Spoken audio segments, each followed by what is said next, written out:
বিসমিল্লাহির রহমানির রহিম। উপস্থিত বিভিন্ন রাজনৈতিক দলের সহকর্মীবৃন্দ, উপস্থিত dear dignitaries from different diplomatic missions and UN agencies, উপস্থিত সুধীবৃন্দ, সাংবাদিক ভাইরা এবং প্রিয় সহকর্মীবৃন্দ, আসসালামু আলাইকুম। আমি প্রথমেই আপনাদেরকে আন্তরিক শুভেচ্ছা জানাচ্ছি। আজকে আমাদের এই অনুষ্ঠানে কষ্ট করে যোগ দেওয়ার জন্য আন্তরিক ধন্যবাদ আপনাদেরকে। আজকে ছুটির দিনে আপনাদের ছুটির যে আমেজটা সেটা হয়তো আমরা একটু বিঘ্ন ঘটিয়েছি, সেই জন্য আমি দুঃখ প্রকাশ করছি। তারপরেও আন্তরিকভাবে ধন্যবাদ। Dear diplomats, thank you so much for attending here today. Though we have interrupted your holiday probably today, but thank you again for taking the trouble to join here. Thank you so much. সম্মানিত উপস্থিতিবৃন্দ, আজকে থেকে 47 বছর আগে দেশ এবং জনগণের প্রয়োজনে বাংলাদেশ জাতীয়তাবাদী দলের জন্ম হয়েছিল। প্রতিষ্ঠার পর থেকে আজ পর্যন্ত বিএনপি তার আদর্শ থেকে বিচ্যুত হয়নি, চেষ্টা করেছে সবসময় তার যে আদর্শ সেটার ভেতরে থাকার জন্য। বিএনপির প্রতিষ্ঠাতা স্বাধীনতার ঘোষক শহীদ রাষ্ট্রপতি জিয়াউর রহমান দেশ পরিচালনার দায়িত্ব নিয়ে দেশের স্বাধীনতা সার্বভৌমত্বকে সুদৃঢ় করার চেষ্টা করেছিলেন। তিনি দেশে বহুদলীয় গণতন্ত্র করেছিলেন প্রতিষ্ঠিত, দেশে বাক এবং ব্যক্তি স্বাধীনতা ফিরিয়ে দিয়েছিলেন। একটি দুর্নাম ছিল স্বাধীনতার পরবর্তীতে তলাবিহীন ঝুড়ি বাংলাদেশের। সেই দুর্নাম থেকে মুক্ত করে দেশকে একটি স্বনির্ভর রাষ্ট্রে পরিণত করেছিলেন শহীদ রাষ্ট্রপতি জিয়াউর রহমান। তার শাহাদত বরণের পরে দেশে আবারও স্বৈরাচারের শাসন প্রতিষ্ঠিত হয়েছিল। দেশনেত্রী বেগম খালেদা জিয়ার আপসহীন সংগ্রামের মাধ্যমে দেশ স্বৈরাচার মুক্ত হয়েছিল। বেগম খালেদা জিয়া রাষ্ট্র পরিচালনার দায়িত্ব পাওয়ার পরে দেশে গণতন্ত্রকে প্রাতিষ্ঠানিক রূপ দিয়েছিলেন, দেশে প্রতিষ্ঠিত করেছিলেন সংসদীয় গণতন্ত্র। নারী শিক্ষার প্রসার ঘটানোর জন্য দেশে নারীদেরকে দ্বাদশ শ্রেণী পর্যন্ত বিনা বেতনে শিক্ষার সুযোগ করে দিয়েছিলেন। দেশনেত্রী বেগম খালেদা জিয়ার নেতৃত্বে 2001 সালে তৃতীয়বারের মতন রাষ্ট্র পরিচালনার দায়িত্ব পেলে বেগম খালেদা জিয়া অর্থনীতিকে বাংলাদেশকে এশিয়ার এমার্জিং টাইগারে পরিণত করেছিলেন। প্রিয় সহকর্মীবৃন্দ, ফ্যাসিবাদী শাসনের 1.5 দশকেরও বেশি সময় জনগণের সকল ক্ষমতা কেড়ে নেওয়া হয়েছিল। দেশকে পরিণত করা হয়েছিল একটি তাবেদার রাষ্ট্রে।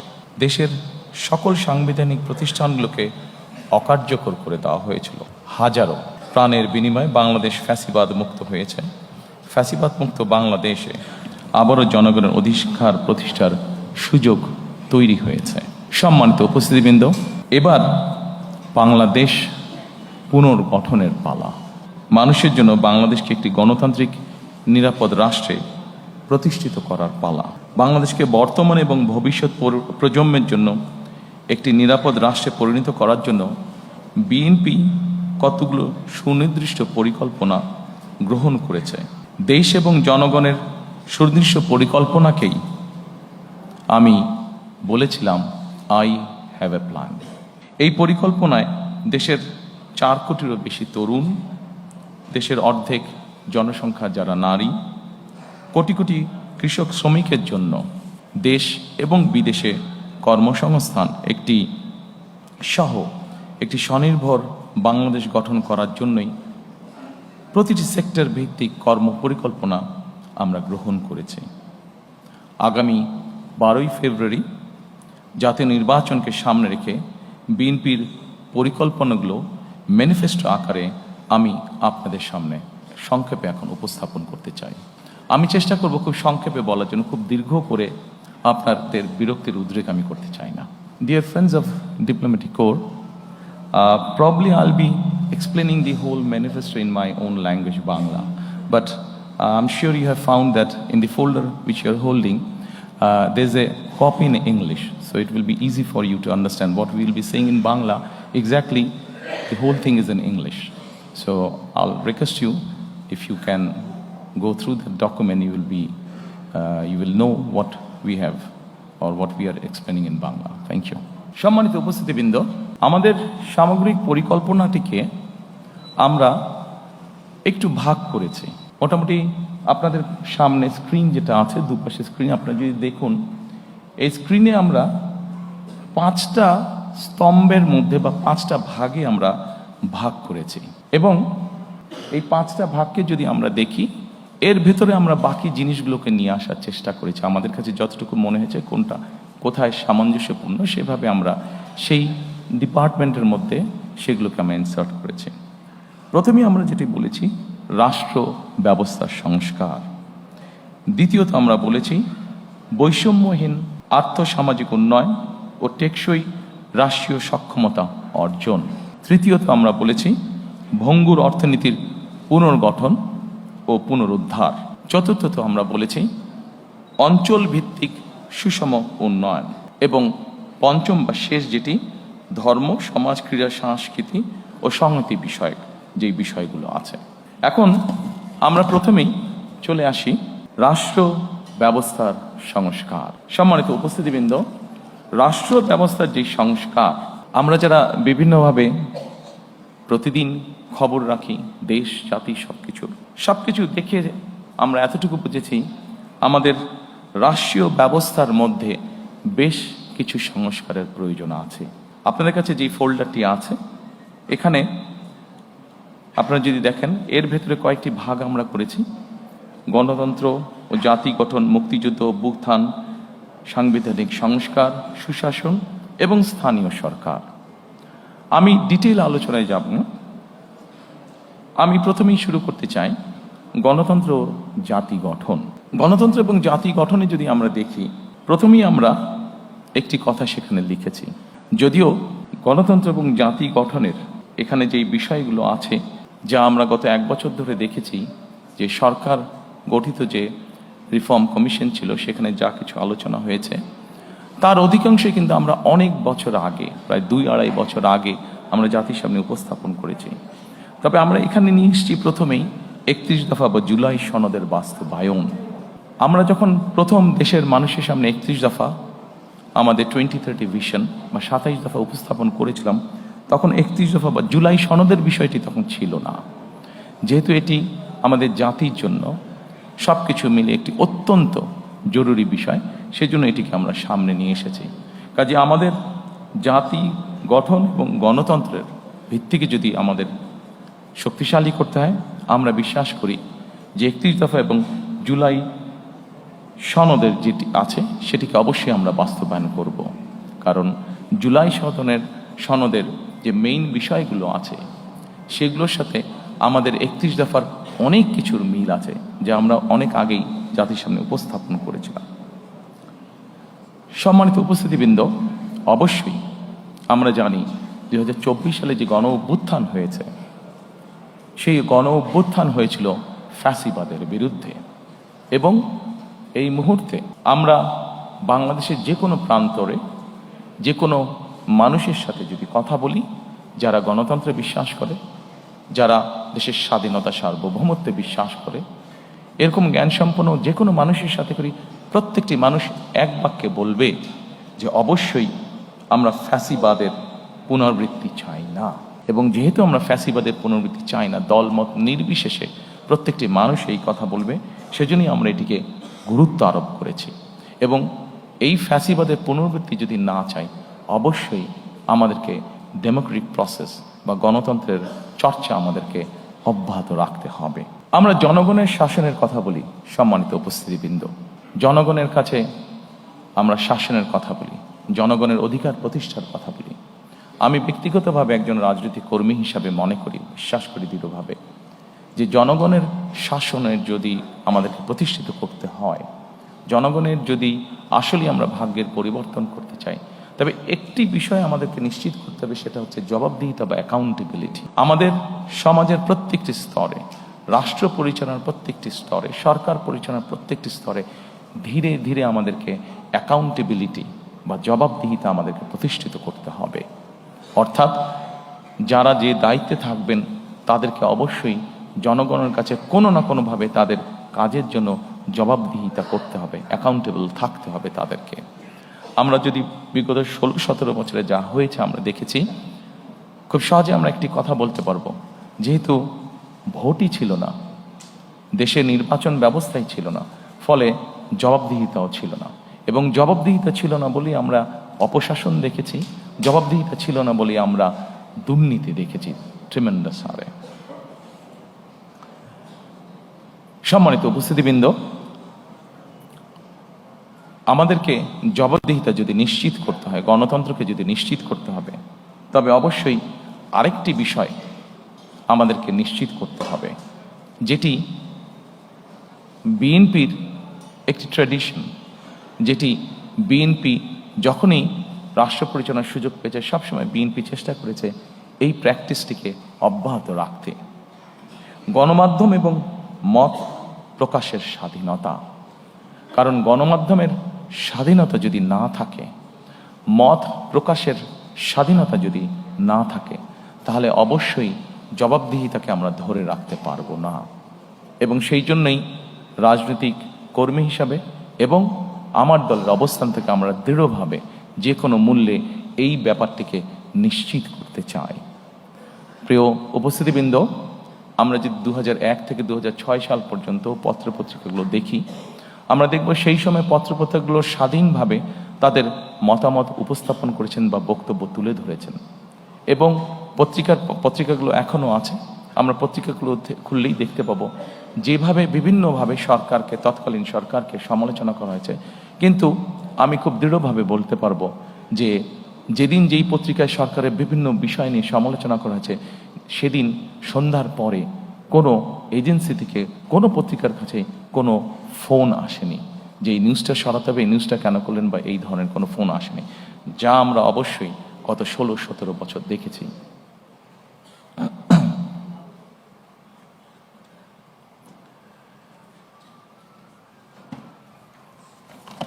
সম্মানিত উপস্থিতিবৃন্দ, এরপরে আমি মুক্তিযুদ্ধ এবং গণ অভ্যুত্থান, আমাদের রাষ্ট্র ব্যবস্থার দ্বিতীয় যেই স্তম্ভটি বা গুরুত্বপূর্ণ বিষয়, আমি সেখানে যেতে চাইছি। মুক্তিযুদ্ধ এবং গণ অভ্যুত্থান অত্যন্ত দুঃখজনক হলেও আমরা দেখেছি গত 16 বছর আমাদের জাতির যে গর্ব, যেটি নিয়ে আমরা যতদিন এই দেশটিকে থাকবে আমরা ততদিন যা নিয়ে গর্ব করব তা হচ্ছে আমাদের দেশের স্বাধীনতা বা মুক্তিযুদ্ধ। আমরা দেখেছি কিভাবে এই মুক্তিযুদ্ধটিকে একটি পরিবার বা একটি দলের সম্পত্তিতে পরিণত করার চেষ্টা করা হয়েছে। সম্মানিত উপস্থিতিবৃন্দ, আমরা মনে করি নিরপেক্ষভাবে মুক্তিযুদ্ধের স্মৃতি সংরক্ষণ করা এটি একটি জাতীয় দায়িত্ব, এবং আমরা সকলেরকে সাথে নিয়ে, সকলের পরামর্শক্রমে, উপদেশক্রমে আগামীতে এই বিষয়টিকে আমরা উপস্থাপন করতে চাই নিরপেক্ষভাবে জাতির সামনে। এরপরে আরেকটি গুরুত্বপূর্ণ বিষয়ের দিকে আমরা নজর দিতে চাই। গণ অভ্যুত্থানের শহীদ পরিবার ও যোদ্ধাদের কল্যাণার্থে আমরা এর ভিতরেই এটি বলেছি যে মুক্তিযোদ্ধা মন্ত্রণালয়ের মধ্যে আমরা একটি ডিপার্টমেন্ট তৈরি করতে চাই, যেটির কাজ হবে 2024 সালে যে গণ অভ্যুত্থান হয়েছে এবং বিগত 16 বছর ধরে গণতন্ত্র পুনরুদ্ধারের আন্দোলনে বহু মানুষ যারা খুন গুণ শিকার হয়েছেন, যারা বিভিন্নভাবে নির্যাতিত হয়েছেন, এই মানুষগুলোকে আমরা কিভাবে সহযোগিতা করতে পারি, কিভাবে এদের পাশে দাঁড়ানো যায়, সেই ব্যাপারে আমাদের একটি পরিকল্পনা রয়েছে আলাদা একটি ডিপার্টমেন্ট তৈরি করার মাধ্যমে। সম্মানিত উপস্থিতিবৃন্দ, আন্দোলনের সময় যারা শহীদ হয়েছেন আমাদের একটি পরিকল্পনা রয়েছে, সেই শহীদরা তাদের বিভিন্ন এলাকা আছে, যারা যেই এলাকার স্বাভাবিকভাবে দেশ সামনের দিকে এগিয়ে নিয়ে যাবে। মানুষের প্রয়োজনে আমরা হাসপাতাল তৈরি করব, দেশের ভবিষ্যৎ প্রজন্মদের শিক্ষার জন্য আমরা শিক্ষা প্রতিষ্ঠান তৈরি করব ইনশাআল্লাহ।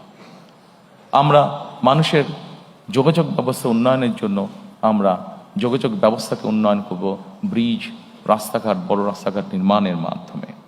আমরা সিদ্ধান্ত গ্রহণ করেছি যে এই শহীদরা যাতে যুগের পর যুগ তারা হারিয়ে না যায়, বরং তারা যাতে মানুষের সামনে থাকতে পারে, সেজন্য এই সকল রাষ্ট্রীয় প্রতিষ্ঠান যেগুলো হবে সেগুলো আমরা সেই এলাকার যারা গুম খুন শহীদ হয়েছেন তাদের নামে আমরা নামকরণ করব।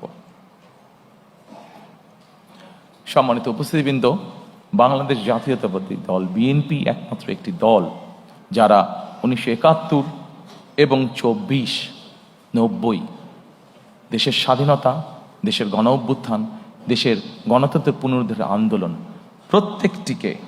প্রত্যেকটিকে বিএনপি একমাত্র রাজনৈতিক দল যারা ধারণ করে বা করতে পারে। সম্মানিত উপস্থিতিবৃন্দ, গণ অভ্যুত্থান ও ফ্যাসিবাদী আন্দোলনে শহীদদের অবশ্যই সার্বিক সহায়তা প্রদান আমাদের অন্যতম লক্ষ্য, যা এরই ভিতরে আমি আপনাদের সামনে উপস্থাপন করেছি। এরপরে আমি আপনাদেরকে অনুরোধ করব সাংবিধানিক সংস্কারের বিষয়টার দিকে যদি আপনারা নজর দেন। একটু স্ক্রিনে সাংবিধানিক সংস্কার, রাষ্ট্র ব্যবস্থার, জি এখানে অনেকগুলো বিষয় আছে। আমি সবগুলো বিষয় আলোচনা করব না, সেটি দীর্ঘ আলোচনা হবে, আপনাদের বিরক্তির উদ্যোগ হতে পারে। যেহেতু আমরা মোটামুটি ডিটেইলটা ফোল্ডারের মধ্যে বাংলা এবং ইংরেজিতে দিয়ে দিয়েছি, আমি সেই জন্য অতটা সময় আপনাদের নষ্ট করতে চাই না। আমি দুই একটি বিষয় এখানে আলাপ করতে চাই। অবশ্যই শহীদ রাষ্ট্রপতি জিয়া রহমান যখন দেশ পরিচালনার দায়িত্ব পান, যেহেতু আমাদের দেশের অধিকাংশ মানুষ মুসলমান, আমরা সংবিধানে সেই জন্য বিসমিল্লাহির রহমানির রহিম এবং আল্লাহর উপরে, সর্বশক্তিমান আল্লাহর প্রতি পূর্ণ আস্থা ও বিশ্বাস, এই কথাটি সংযোজন করেছিলেন। দুর্ভাগ্যবশত আমরা দেখেছি স্বৈরাচারের সময় সর্বশক্তিমান আল্লাহর প্রতি পূর্ণ আস্থা ও বিশ্বাস, এই কথাটিকে সরিয়ে দেওয়া হয়েছে। ইনশাল্লাহ 12 তারিখের নির্বাচনে বাংলাদেশের জনগণের সমর্থনে বিএনপি সরকার গঠনে সক্ষম হলে আমরা সংবিধানে সর্বশক্তিমান আল্লাহর প্রতি পূর্ণ আস্থা ও বিশ্বাস, এই রাষ্ট্র পরিচালনার মূলনীতি হিসাবে আমরা সংবিধানে এটিকে পুনঃস্থাপন করতে চাই।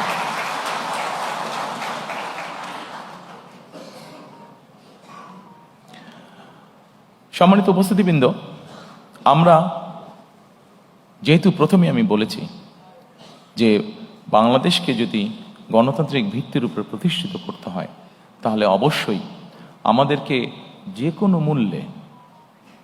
কোনো মূল্যে গণতান্ত্রিক অর্থাৎ ভোট প্রদানের যে চর্চা, ভোটিং রাইট বা ভোট যেই বিষয়টি, এটিকে আমাদের অব্যাহত রাখতে হবে এবং অবশ্যই নিরপেক্ষ ভোট, যেই ভোটের উপরে, যেই ভোট ব্যবস্থার উপরে, যেই ভোট প্রক্রিয়ার উপরে বাংলাদেশের মানুষের আস্থা থাকবে, এইরকম ভোট।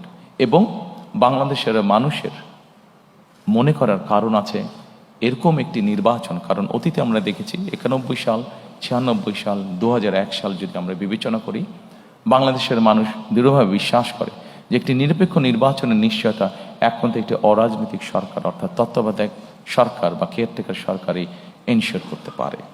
এবং সেই জন্যই আমরা যখন আমাদের 31 দফা উপস্থাপন করেছিলাম, সেই সময় আমরা বলেছি আমরা কেয়ারটেকার সরকার আবার দেশে পুনঃপ্রতিষ্ঠিত করতে চাই।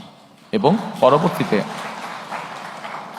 পরবর্তীতে বিষয়টি অনেকেই বলেছেন, বিষয়টি বর্তমান সরকার কর্তৃক যে সংস্কার কমিশন হয়েছে সেখানেও আলোচিত হয়েছে।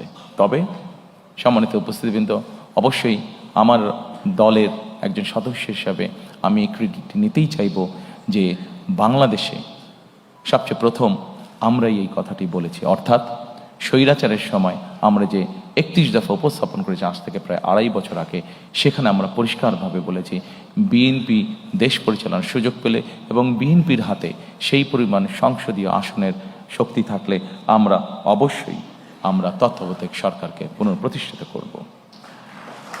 সম্মানিত উপস্থিতিবৃন্দ, আমরা আমাদের 31 দফার মাধ্যমে একটি প্রস্তাব জাতির সামনে অনেক আগেই দিয়েছিলাম। সেই প্রস্তাবটি হচ্ছে যে ব্যক্তি প্রধানমন্ত্রী হবেন তার মেয়াদ 10 বছরের বেশি হবে না। পরবর্তীতে সরকার কর্তৃক গঠিত যে রিফর্ম কমিশন, সেখানে অন্য অনেক দল আলোচনা করেছে বাট এই কথাটি সর্বপ্রথম বিএনপি করেছিল, এটা ডকুমেন্টেড। কাজেই এটির ক্রেডিটও আমরা অবশ্যই গ্রহণ করতে চাই এবং আমরা ইনশাল্লাহ সরকার গঠনে সক্ষম হলে আমরা অবশ্যই দেশের আইনের মধ্যে এই বিষয়টি প্রবর্তন করব যে একজন ব্যক্তি ম্যাক্সিমাম 10 বছর তার প্রধানমন্ত্রী হিসেবে তার কার্যকাল থাকবে। সম্মানিত উপস্থিতিবৃন্দ, সাংবিধানিক যে সংস্কার অনেক কিছু আছে, আমাদের অনেক কিছু হয়তো করা প্রয়োজন আছে। তারপরেও একটি বিষয় নিয়ে সুশীল সমাজের মধ্যে, সাংবাদিক নেতৃবৃন্দের মধ্যে সহ বিভিন্ন জায়গায় আলোচনা ছিল অনেক সময়, সেটি হচ্ছে সংবিধানের 70 অনুচ্ছেদ। এটি নিয়ে অনেক তর্ক বিতর্ক, ডিবেট, অনেক কিছু ছিল। 31 দফা যেদিন আমরা উপস্থাপন করি 22শে জুলাই, আমরা সেই 31 দফার মধ্যে বলেছিলাম যে অবশ্যই আমরা এই 70 অনুচ্ছেদ বিষয়টিকে আমরা ধীরে ধীরে পর্যায়ক্রমিকভাবে আমরা একটি অবস্থানে নিয়ে আসতে চাই। দু একটি বিষয় ছাড়া এইটি সম্পূর্ণভাবে ধীরে ধীরে আমরা ওপেন করে দিতে চাই।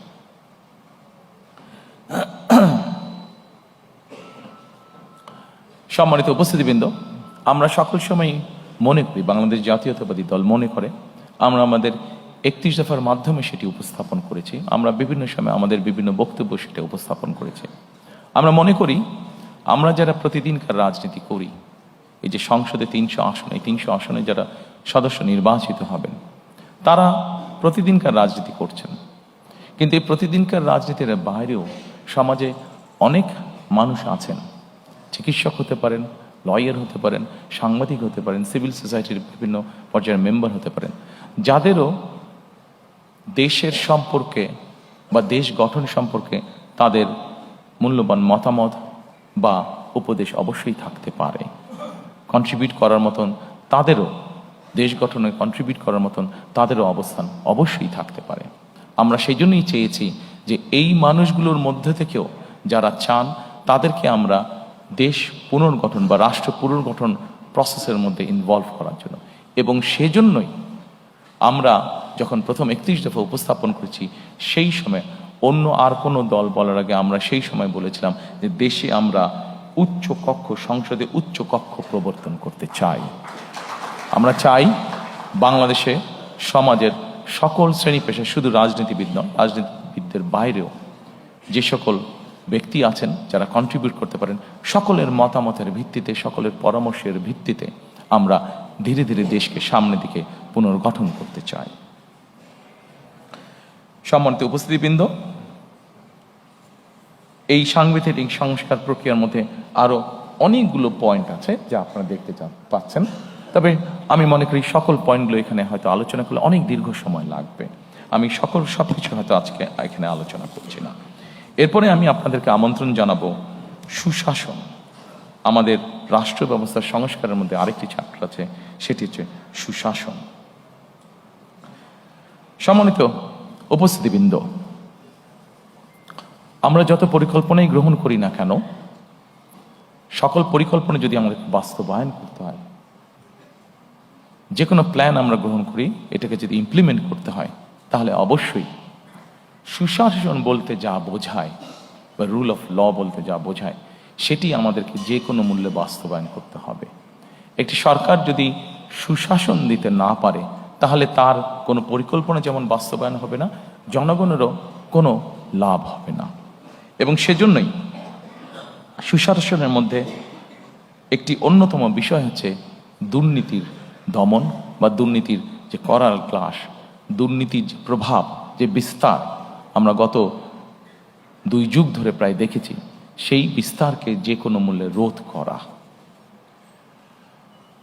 সম্মানিত উপস্থিতিবৃন্দ, বিএনপি একটি রাজনৈতিক দল যারা 2001 সালে বাংলাদেশের জনগণের ম্যান্ডেট নিয়ে সরকার পরিচালনার দায়িত্ব পায়। আমরা যখন পরিচালনার দায়িত্ব পাই তখন আমরা একটি খুব কষ্টকর একটি বোঝা আমরা ইনহেরিট করি। কি সেই বোঝাটি?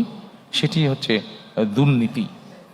2001 সালে বাংলাদেশকে আন্তর্জাতিক সংস্থা দুর্নীতিতে চ্যাম্পিয়ন ঘোষণা করেছিল। আমরা যদি আন্তর্জাতিক ফ্যাক্টস ফিগারগুলো তারপর থেকে দেখি, 2001 সালের পর থেকে দেখি, বিএনপি খুব স্বাভাবিকভাবে এটি আমরা ইনহেরিট করেছিলাম, এই আনওয়ান্টেড যে লাইবিলিটিটা বা আনওয়ান্টেড যে বোঝাটা, এটা যেটা আমরা ইনহেরিট করেছিলাম।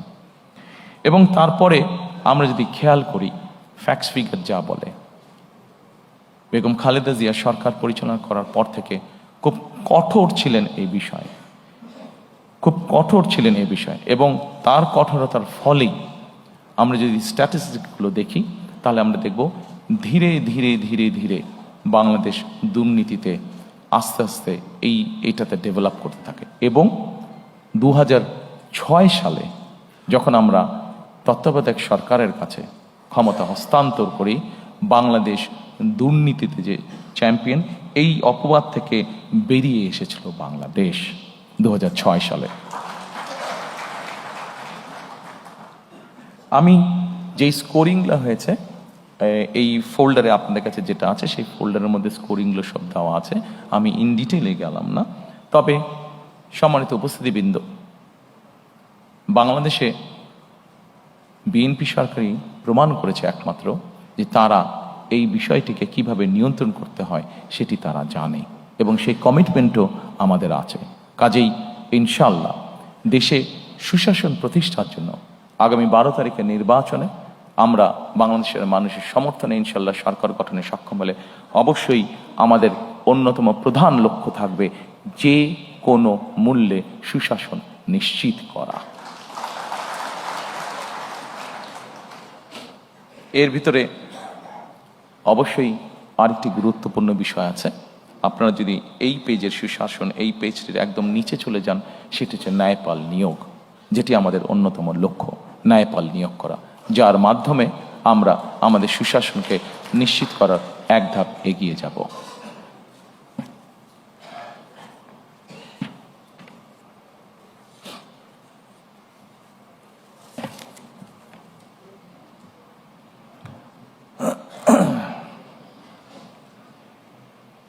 সম্মানিত উপস্থিতিবৃন্দ, বিগত 16 বছর ধরে রাজনৈতিক দল হিসেবে বিএনপি একটি দল, যেই দলের নেতা, কর্মী, সমর্থক সহ বহু মানুষ গুম, খুন, অত্যাচারের শিকার হয়েছে, নির্যাতনের শিকার হয়েছে। একটি রাজনৈতিক দলের সদস্য হিসাবে আজকে এখানে আমন্ত্রিত সকল অতিথির সামনে আমরা বলতে চাই, অবশ্যই আমরা চাই না যে ঘটনার ভিতর দিয়ে, যে বিভীষিকার ভিতর দিয়ে বিএনপি গিয়েছে, সেই ঘটনার আবার পুনরাবৃত্তি বাংলাদেশে হোক। কারণ এই ঘটনার যদি পুনরাবৃত্তি হয় তাহলে কোনোভাবেই শান্তি প্রতিষ্ঠিত করা সম্ভব না। আমরা ক্ষতিগ্রস্ত হয়েছি, আমাদের নেতাকর্মীরা পঙ্গুত্ব বরণ করেছে, সহায় সম্পত্তি হারিয়েছে, কিন্তু প্রতিশোধ কখনো শান্তি এনে দিতে পারে না, প্রতিশোধ কখনোই ভালো কিছু এনে দিতে পারে না। এবং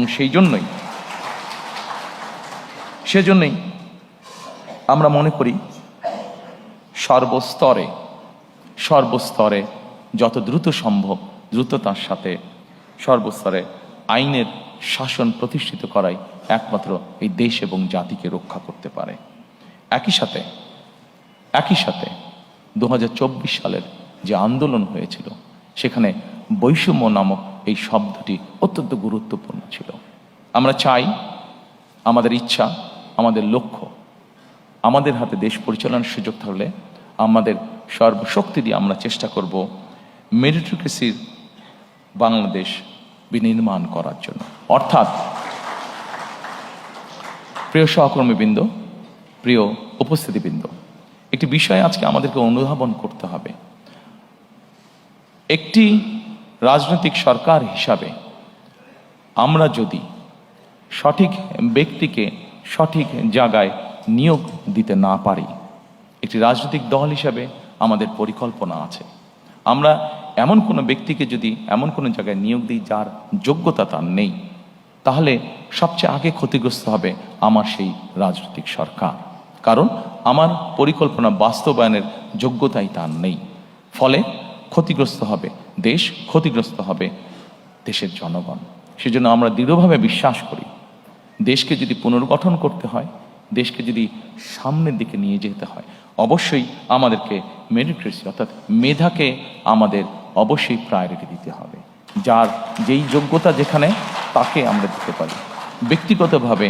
ব্যক্তিগতভাবে আমি বিশ্বাস করি যে আমি যখন একজন মেধাবীকে, সে যেই রাজনৈতিক আদর্শে বিশ্বাস করুক না কেন, আমি যদি একজন মেধাবীকে তার নিজের জায়গায় পৌঁছতে সাহায্য করি, তখন সে কিন্তু একটি বিষয়ে চিন্তা ভাবনা করবে যে আজকে বিএনপি সরকার ছিল বলেই আমি আমার মেধার শক্তিতে এখানে আসতে সক্ষম হয়েছি। কাজেই বিএনপি সরকার নিরপেক্ষতা নিশ্চিত করেছে। কাজেই আমি চেষ্টা করব যে বিএনপি সরকার নিরপেক্ষভাবে যাতে তার কাজ করতে পারে, সেই চেষ্টা আমি করব। পুরো বিষয়টাকে আমি এইভাবে দেখি এবং সেই জন্যই আমি মনে করি যে যেইটা যোগ্য, যে আর যেই মেধা আছে, তাকে সেভাবেই সুযোগ দেওয়া উচিত।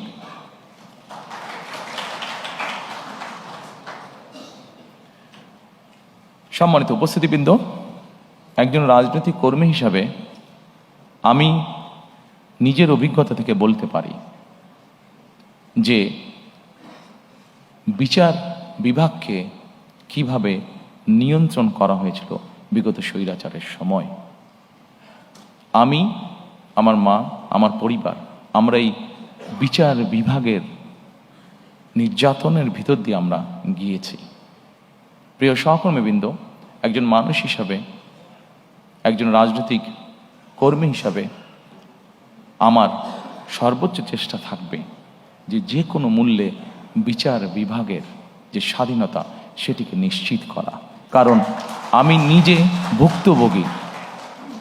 নিজে ভুক্তভোগী কিভাবে বিচার বিভাগ একজন মানুষের জীবন, একটি সংসার ধ্বংস করে দিতে পারে। সেই জন্য আমরা সরকার গঠনে সক্ষম হলে আমাদের সর্বোচ্চ চেষ্টা থাকবে যে কোনো মূল্যে বিচার বিভাগের স্বাধীনতাকে নিশ্চিত করা। সম্মানিত উপস্থিতিবৃন্দ, এরপরে আপনাদেরকে আমি অনুরোধ করব, রাষ্ট্র ব্যবস্থার সংস্কারের শেষ যেই ঘটে স্থানীয় সরকার, সেখানে যদি আপনারা একটু দৃষ্টি দেন। সম্মানিত উপস্থিতিবৃন্দ, বিএনপি বিশ্বাস করে স্থানীয় সরকার হলো গণতন্ত্র এবং উন্নয়নের প্রাণ কেন্দ্র। আমাদের এখানে অনেকেরই অভিজ্ঞতা আছে বিভিন্ন দেশ দেখার, বিশেষ করে ইউরোপের উন্নত দেশগুলো দেখার। আমি নিজেও অনেকদিন ইউকেতে থাকতে বাধ্য হয়েছি। আমি সেখানে যতটুকু দেখেছি, আমার যতটুকু অভিজ্ঞতা হয়েছে, যে স্থানীয় সরকার বলতে যেই সরকারটিকে বোঝায়, এটিকে যদি আমরা স্বাধীনভাবে কাজ করতে দিতে সক্ষম হই, এটিকে যদি আমরা একটি প্রাতিষ্ঠানিক রূপ হিসেবে ধীরে ধীরে গড়ে তুলতে পারি, তাহলে দেশের অনেক সমস্যার সমাধান করা স্থানীয়ভাবে সম্ভব হবে। দুঃখজনকভাবে হলেও আমাদের দেশের টেকনাফের একজন মানুষকে বা তেঁতুলের একজন মানুষকে অনেক সময় ঢাকায় আসতে হয় বিভিন্ন কাজে, ছোট্ট একটি কাজে হয়তো তাকে ঢাকায় আসতে হয়। কিন্তু আমরা যদি ধীরে ধীরে স্থানীয় সরকার এটিকে যদি আমরা ধীরে ধীরে শক্তিশালী করে গড়ে তুলতে পারি, তাহলে অবশ্যই এমনও পরিস্থিতি দাঁড়াবে যে কোনো একটি মানুষকে তার প্রয়োজনের জন্য, ছোটোখাটো প্রয়োজনের জন্য হয়তো ঢাকায় আসার প্রয়োজন হবে না, সে স্থানীয়ভাবেই তার সমস্যার সমাধান করতে পারবে। শুধু তাই নয়, স্থানীয় সরকারটিকে যদি আমরা শক্তিশালী করতে পারি, তাহলে আমরা গণতন্ত্র নিয়ে যেই কথা বলছি, গণতন্ত্রের ভিত্তিটাকে শক্তিশালী করার জন্য যেই কথাটা বলছি, সেটিও করতে আমরা সক্ষম হব। কারণ জবাবদিহিটা স্থানীয় পর্যায় থেকে তৈরি হবে। জবাবদিহিতা যখন স্থানীয় পর্যায় থেকে তৈরি হবে, মানুষের জীবনমান উন্নয়ন হতে তখন বাধ্য, দুর্নীতি কমে আসতে তখন বাধ্য, প্রকৃত উন্নয়ন বলতে যা বোঝায়, আইন শৃঙ্খলা বলতে যা বোঝায়, সকল কিছু তখন ধীরে ধীরে ভালোর দিকে এগোতে থাকবে।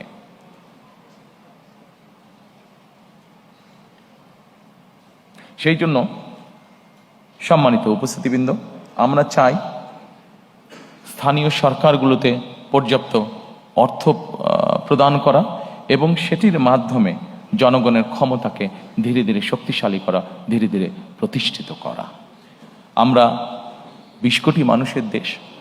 ঢাকা থেকে আমরা কখনোই সার্বিকভাবে দেশের উন্নয়ন করতে সক্ষম হব না। আমাদেরকে যে কোনো মূল্যে অবশ্যই চেষ্টা করতে হবে যাতে করে আমরা স্থানীয় সরকারকে শক্তিশালী করতে পারি, জবাবদিহিতা তৈরি করতে পারি এবং লোকাল যেই সমস্যাগুলো আছে সেগুলো যাতে স্থানীয় পর্যায়ে আমরা ধীরে ধীরে সমাধান করতে পারি।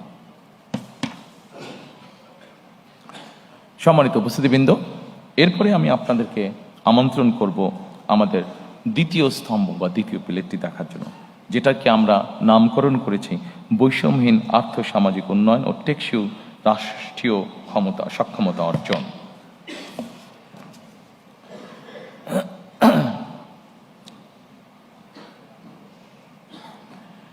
সম্মানিত উপস্থিতিবৃন্দ, বাংলাদেশে এইটিকে আমরা বৈষম্যহীন আর্থ-সামাজিক উন্নয়ন টেকসই রাষ্ট্রীয় সক্ষমতা অর্জন, এটিকে আমরা কয়েক ভাগে আবার ভাগ করেছি। এখানে প্রথমে আছে সামাজিক সুরক্ষা, যেটি অবশ্যই প্রয়োজন। এটি শুধু বাংলাদেশের মতন দেশে না, এটা ইউরোপের যে কোনো ডেভেলপ যেগুলো ভালো দেশ সেখানেও কিন্তু এই সামাজিক সুরক্ষা মানুষকে প্রদান করা হয়ে থাকে। এরপর আছে নারীর ক্ষমতায়ন। একটি দেশ যেই দেশের অর্ধেক জনসংখ্যা হচ্ছে নারী, সেখানে নারীর ক্ষমতায়ন যদি আমরা নিশ্চিত করতে না পারি, আমরা যত বড় বড় কথাই বলি না কেন, কোনোটি কখনো সাকসেসফুল করা সম্ভব নয়। এরপরে আছে, এই ঘরের মধ্যে আছে কৃষি এবং খাদ্য, দুটো একইভাবে রিলেটেড। কৃষি যদি ভালো না হয়, খাদ্যের সরবরাহ যদি ঠিকভাবে না থাকে, স্বাভাবিকভাবে মানুষ অপুষ্টি সহ বিভিন্নভাবে আস্তে আস্তে পিছিয়ে যাবে।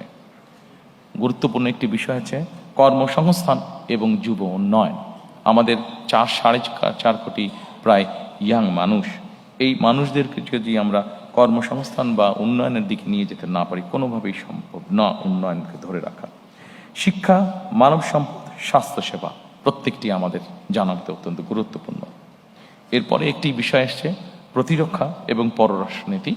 আমরা যখন ওই ঘরে যাব, আমি আপনাদের সাথে সংক্ষেপে এই বিষয়টি আমার মতামতটি আপনাদের সামনে তুলে ধরবো বা আমাদের পর্যালোচনা। এরপরে আছে আমাদের প্রায় 1.5 কোটি মানুষ প্রবাসে বাস করেন এবং তারা আমাদেরকে দেশ গঠনে বিভিন্নভাবে সহযোগিতা করেন। তাদেরকে নিয়ে আমাদের কি চিন্তা সেটিও সংক্ষেপে আপনাদের সামনে তুলে ধরবো। এবং এরপরে আসছে পরিবেশ, পানি ও দুর্যোগ ব্যবস্থাপনা। আমরা যদি প্রথমে আসি, সম্মানিত উপস্থিতিবৃন্দ, সামাজিক সুরক্ষা। 4 কোটি, বাংলাদেশে 4 কোটি মানুষ, 4 কোটিরও বেশি মানুষ দারিদ্রতার ভিতরে বা চরম দারিদ্রতার ভিতরে বাস করছে। এর মধ্যে দেশে প্রায় 53 লক্ষ নারী আছে যারা বিধবা। একটি বড় অংশ আছে যাদেরকে নিয়ে আমরা সাধারণত কথা বলি না, বলার সুযোগ হয় না, অথবা বিভিন্ন কারণে আমরা এড়িয়ে যাই। সেটি হচ্ছে প্রতিবন্ধী মানুষ। যেভাবেই হোক আমাদের সমাজ ব্যবস্থার কারণে কেন জানি এই মানুষগুলোকে আমরা চেষ্টা করি লুকিয়ে রাখতে, যেটি একদিক থেকে অন্যায়। প্রিয় সহকর্মীবৃন্দ, সম্মানিত উপস্থিতিবৃন্দ, প্রথমেই আমরা দুটি কাজে হাত দিয়েছি, যে দুটি বিষয় কম বেশি আপনারা এর মধ্যে শুনেছেন। দুটি কাজ আমরা শুরু করতে চাই এই সামাজিক সুরক্ষাটাকে নিশ্চিত করার জন্য। সেটি কি? সেটি হচ্ছে আমরা বাংলাদেশে প্রত্যেক গৃহিণীর হাতে, বাংলাদেশে প্রায় 4 কোটি পরিবার আছে, প্রত্যেক গৃহিণীর হাতে আমরা একটি কার্ড পৌঁছে দিতে চাই। সেটির নাম হবে ফ্যামিলি কার্ড। এই ফ্যামিলি কার্ডটা, এটি কিন্তু শুধু নারীরা পাবেন এই ফ্যামিলি কার্ডটা। এখন আপনি হয়তো বলতে পারেন এই ফ্যামিলি কার্ড দিয়ে কি হবে? সম্মানিত উপস্থিতিবৃন্দ, আমরা একটি কথা প্রায় বলছি, আমাদের পরের যেটি আছে নারীর ক্ষমতায়ন। দেখুন, আমাদের দেশের নারীরা, অধিকাংশ নারী কি অবস্থায় থাকেন সামাজিক বা মানসিক বা পারিবারিকভাবে, আমি সেই দীর্ঘ আলোচনায় গেলাম না। আমরা সকলেই জানি ওনারা অনেক ডিপ্রাইভড অবস্থায় থাকেন, আন্ডার প্রিভিলেজ অবস্থায় ওনারা থাকেন। আমরা যখনই সরকারের পক্ষ থেকে একটি কার্ড একজন গৃহিণীর কাছে পৌঁছে দিব, স্বাভাবিকভাবে কিন্তু উনি এম্পাওয়ার্ড ফিল করবেন, মানসিকভাবে তখন ওনার একটা শক্তি বৃদ্ধি পাবে। ওনার পরিবারের কাছে, বাবার পরিবার, নিজের স্বামীর পরিবার, শ্বশুর বাড়ি, সকল জায়গায় উনি কিছুটা এম্পাওয়ার্ড ফিল হবেন। এটি আমরা দৃঢ়ভাবে বিশ্বাস করি। আসনের পরে এই কার্ডের মাধ্যমে আমরা আমরা যেটি এর মধ্যে ক্যাম্পেনিং করেছি, সেখানে আমরা বলেছি আমরা তাদেরকে প্রতি মাসে 2 থেকে 2,500 টাকা আমরা তাদের কাছে পৌঁছে দিতে চাই, অথবা সমপরিমাণ খাদ্য সহযোগিতা তাদের কাছে পৌঁছে দিতে চাই। অনেকেই বলতে পারেন যে 2 থেকে 2,500 টাকা দিয়ে কি হবে একজনের। আমরা কিন্তু একবারও বলিনি আমরা তাদেরকে পুরো মাসের সহযোগিতা দেব। আপনি চিন্তা করে দেখেন, গ্রামের একটি সাধারণ পরিবার যার সদস্য সংখ্যা এভারেজে 5 থেকে 6 জন, আপনি যদি তার এভারেজ খুব এসেনশিয়াল বাজার সদাই যদি আপনি মনে করেন 5 থেকে 6,000 টাকা হয়ে থাকে মিনিমাম, এর নিচে তো কষ্টকর ব্যাপার, এটা হয়ে থাকে, অর্থাৎ 4 সপ্তাহের খরচ যদি চা হয়ে থাকে, আপনি যদি তাকে 2,500 টাকার মতন দেন, তার মানে আপনি তাকে মোটামুটিভাবে 1 সপ্তাহের একটা সাপোর্ট আপনি তাকে দিচ্ছেন। এই 1 সপ্তাহ সাপোর্টটা আমরা যারা আজকে এত সুন্দর জায়গায় বসে আলোচনা করছি, আমাদের কাছে এটা গায়েই লাগবে না বিষয়টা, বাট আমরা যদি তাদের সেই বাস্তব অবস্থায় যাই, এই 1 সপ্তাহের 2,500 টাকার সহযোগিতা তার জন্য বিরাট বড় ব্যাপার। এই 2,500 টাকা সে কোনো না কোনোভাবে খরচ করছে, কিন্তু আপনি যখন তাকে এডিশনাল সাপোর্ট দিবেন, তখন একজন নারী এই 2,500 টাকাটা বিভিন্নভাবে খরচ করবে, অথবা সে তার নিজস্ব খরচ থেকে যেই টাকাটা সে বাঁচাতে পারবে সেটা তার বিভিন্নভাবে সে খরচ করবে। আসুন আমরা সংক্ষেপে দেখি সে কিভাবে কোথায় কোথায় সে খরচ করবে। আমরা যেই স্টাডি করেছি সেখানে আমরা 3টি জায়গা পেয়েছি যেখানে একজন নারী যতটুকু অর্থ বাঁচাতে পারেন সেটা সে খরচ করবে। কোথায় করবে? প্রথমত তার পরিবারের যে সন্তান আছে তাদের খাওয়া দাওয়া হেলথের পিছনে সে খরচ করবে প্রথমেই, যে তার ছেলেমেয়েরা একটু ভালো খাক, একটু ভালোভাবে খেয়ে পরে থাকুক। আচ্ছা, তারপরে সেখান থেকে যদি সে খরচ বাঁচাতে পারে, তাহলে সে চেষ্টা করবে তার সন্তানদের লেখাপড়ার পিছনে, যে তার সন্তানটা একটু বেটার লেখাপড়া করুক, সে টাকাটা ওখানে খরচ করবে। তারপরে থার্ড জায়গা সে যেটা খরচ করবে, সে যদি টাকা সাশ্রয় করতে পারে, সেভিং করতে পারে, তাহলে সে যেটা করবে, সেটা তার আশেপাশে গ্রাম অঞ্চলে সে ছোট বিনিয়োগ করবে, ইনভেস্ট করবে, অর্থাৎ লোকাল ইকোনমিতে সে কন্ট্রিবিউট করবে, লোকাল ইকোনমিটা সে রান করবে। প্রিয় সহকর্মীবৃন্দ, আমরা যদি এভাবে দেখি, একটা পরিবার 5 বছর 7 বছর ধরে এই সাপোর্টটা পেল। আপনি চিন্তা করেন, একটা গ্রামে যদি 10টা পরিবার থাকে, 10টা পরিবার যদি তার মধ্যে 7টা পরিবার যদি অসচ্ছল থাকে, তারা যদি এই সাপোর্টটা পায়, তার মানে 7টা পরিবার কিন্তু মোটামুটিভাবে 5-7 বছর পরে একটা মোটামুটিভাবে অর্থনৈতিক অবস্থার মধ্যে আসলো। এই যে 7টা পরিবার মানে যে লোকাল ইকোনমিতে কন্ট্রিবিউট করেছে, তাহলে আপনি দেখেন সে হয়তো হাঁস মুরগি পালন করেছে, সে ডিমটা বিক্রি করেছে, আরেকজন ডিম কিনেছে, সেখান থেকে সে তার যে বিক্রি করে ইনকাম করলো, সে গামছা কিনেছে, অথবা চুড়ি কিনেছে, অথবা কসমেটিক কিনেছে, অর্থাৎ কোনো না কোনো ইকোনমিতে 10 টাকা 5 টাকা করেও ছোট কিন্তু সে কিন্তু কন্ট্রিবিউট করে যাচ্ছে। অর্থাৎ দিনের পর দিন, মাসের পর মাস, বছরের পর বছর যখন এইভাবে লোকাল ইকোনমিতে আপনি রিসোর্স পাম্প করতে থাকবেন, তখন কিন্তু আস্তে আস্তে পুরো ইকোনমিটা অনেক ভাইব্রেন্ট হওয়া ধরবে।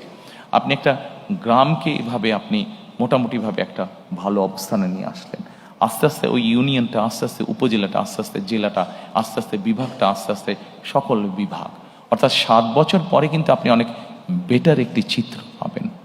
অন্তত আমাদের স্টাডি আমাদেরকে তাই বলছে। সেজন্যই আমরা মনে করি এই ফ্যামিলি কার্ডটা হতে পারে শুনতে খুব ছোট লাগছে, কিন্তু এটার লং টার্ম পজিটিভ এফেক্ট অনেক অনেক অনেক বড় হবে ইনশাল্লাহ।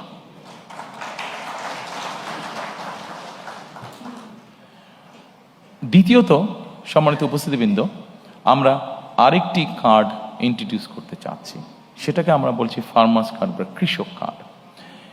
বাংলাদেশে মোটামুটিভাবে 4 রকমের কৃষক আছে। প্রান্তিক কৃষক আছে, ক্ষুদ্র কৃষক আছে, মাঝারি কৃষক আছে, বড় কৃষক আছে। সরকারের হিসাব মতে বিভিন্ন জমির ক্যাটাগরি অনুযায়ী এই কৃষকদেরকে ভাগ করে হয়ে থাকে। আমরা প্রথমে প্রান্তিক, ক্ষুদ্র এবং মাঝারি কৃষক পর্যন্ত যাব। এই কৃষকদেরকে আমরা যেটা করব, যেমন ধরেন একজন কৃষকের হয়তো 5 বিঘা জমি আছে। এখন ওই কৃষকটি কি চাষ করে, আমরা যখন এই কার্ডটা তাকে দেব, এই কার্ডটা দেওয়ার প্রক্রিয়া যখন আমরা শুরু করব, তখন কিন্তু সারা বাংলাদেশে এই মুহূর্তে যেই ডাটা আমাদের কাছে আছে, সরাসরি জমিতে চাষাবাস কাজ করেন 1.5 কোটির মতন কৃষক আছে। আমরা এই প্রত্যেকটা মানুষকে যাকে যাকে কার্ড দেব, প্রত্যেকটা মানুষকে কে কোথায় কার কতটুকু জমি আছে, কে কি চাষ করছে, পুরো জিনিসটাকে একটা আমরা ডাটা প্রসেসের মধ্যে, পুরো একটা সিস্টেমের মধ্যে আমরা নিয়ে আসবো। কাজে সাতক্ষীরায় কোন এলাকায় কোন কৃষক কি চাষ করছে, টেকনাফে কোন এলাকায় কোন কৃষক চাষ করছে, দিনাজপুরে কোন এলাকায় কোন কৃষক কি চাষ করছে, সব জিনিস আমাদের পুরো সিস্টেমের মধ্যে চলে আসবে।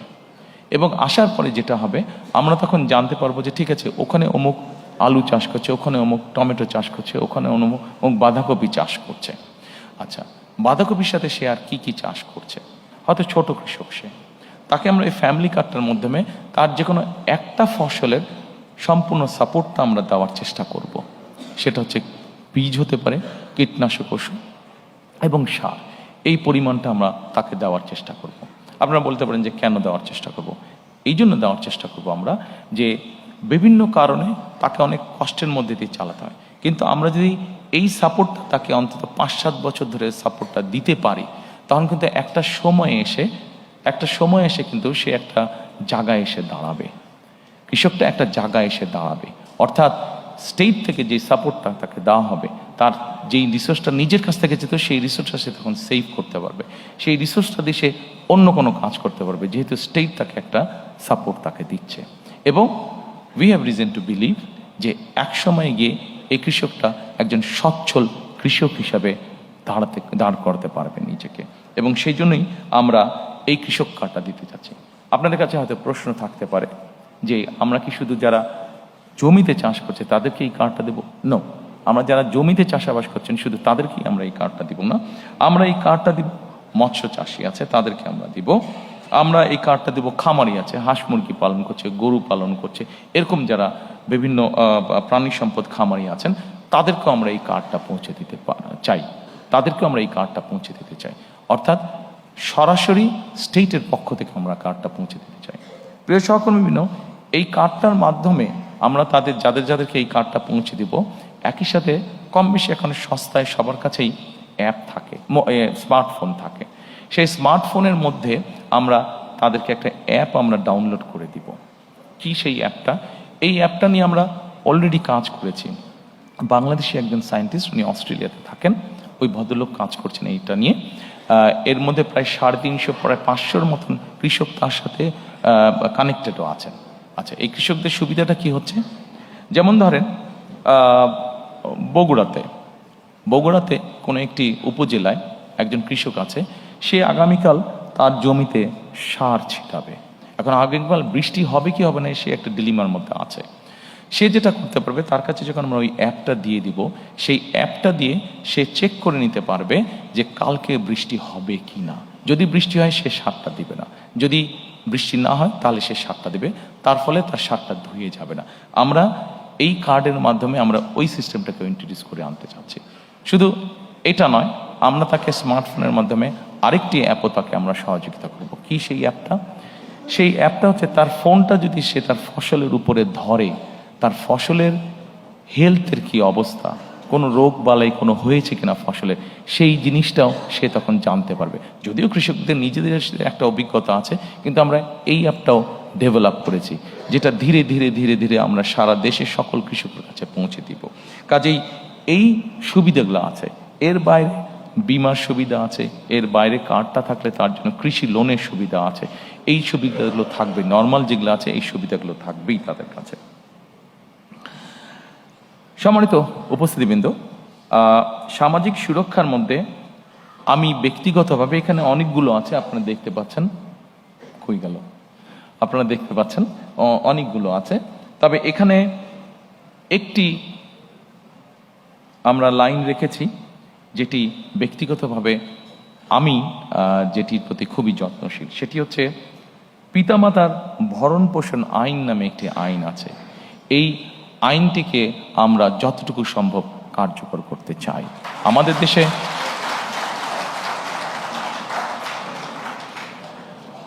দেশে এরকম অনেক বৃদ্ধ পিতামাতা আছেন যাদেরকে অনেক সময় যে কোনো কারণে সন্তানরা দেখতে চায় না বা ভরণ পোষণ করে না, কিন্তু রাষ্ট্রের পক্ষ থেকে কিভাবে বৃদ্ধ পিতামাতাদের পাশে দাঁড়ানো যায়, কিভাবে তাদেরকে সহযোগিতা করা যায়, এ ব্যাপারে আমাদের পরিকল্পনা রয়েছে।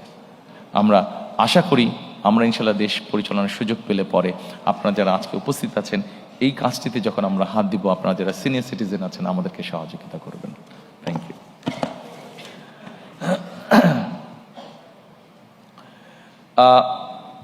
এরপরে আমি আপনাদেরকে অনুরোধ করব, এই বৈষম্যহীন আর্থ সামাজিক উন্নয়নের টেকসই রাষ্ট্রীয় সক্ষমতা অর্জনের এরপরে সেকেন্ড যেটি আছে আমাদের নারীর ক্ষমতায়ন।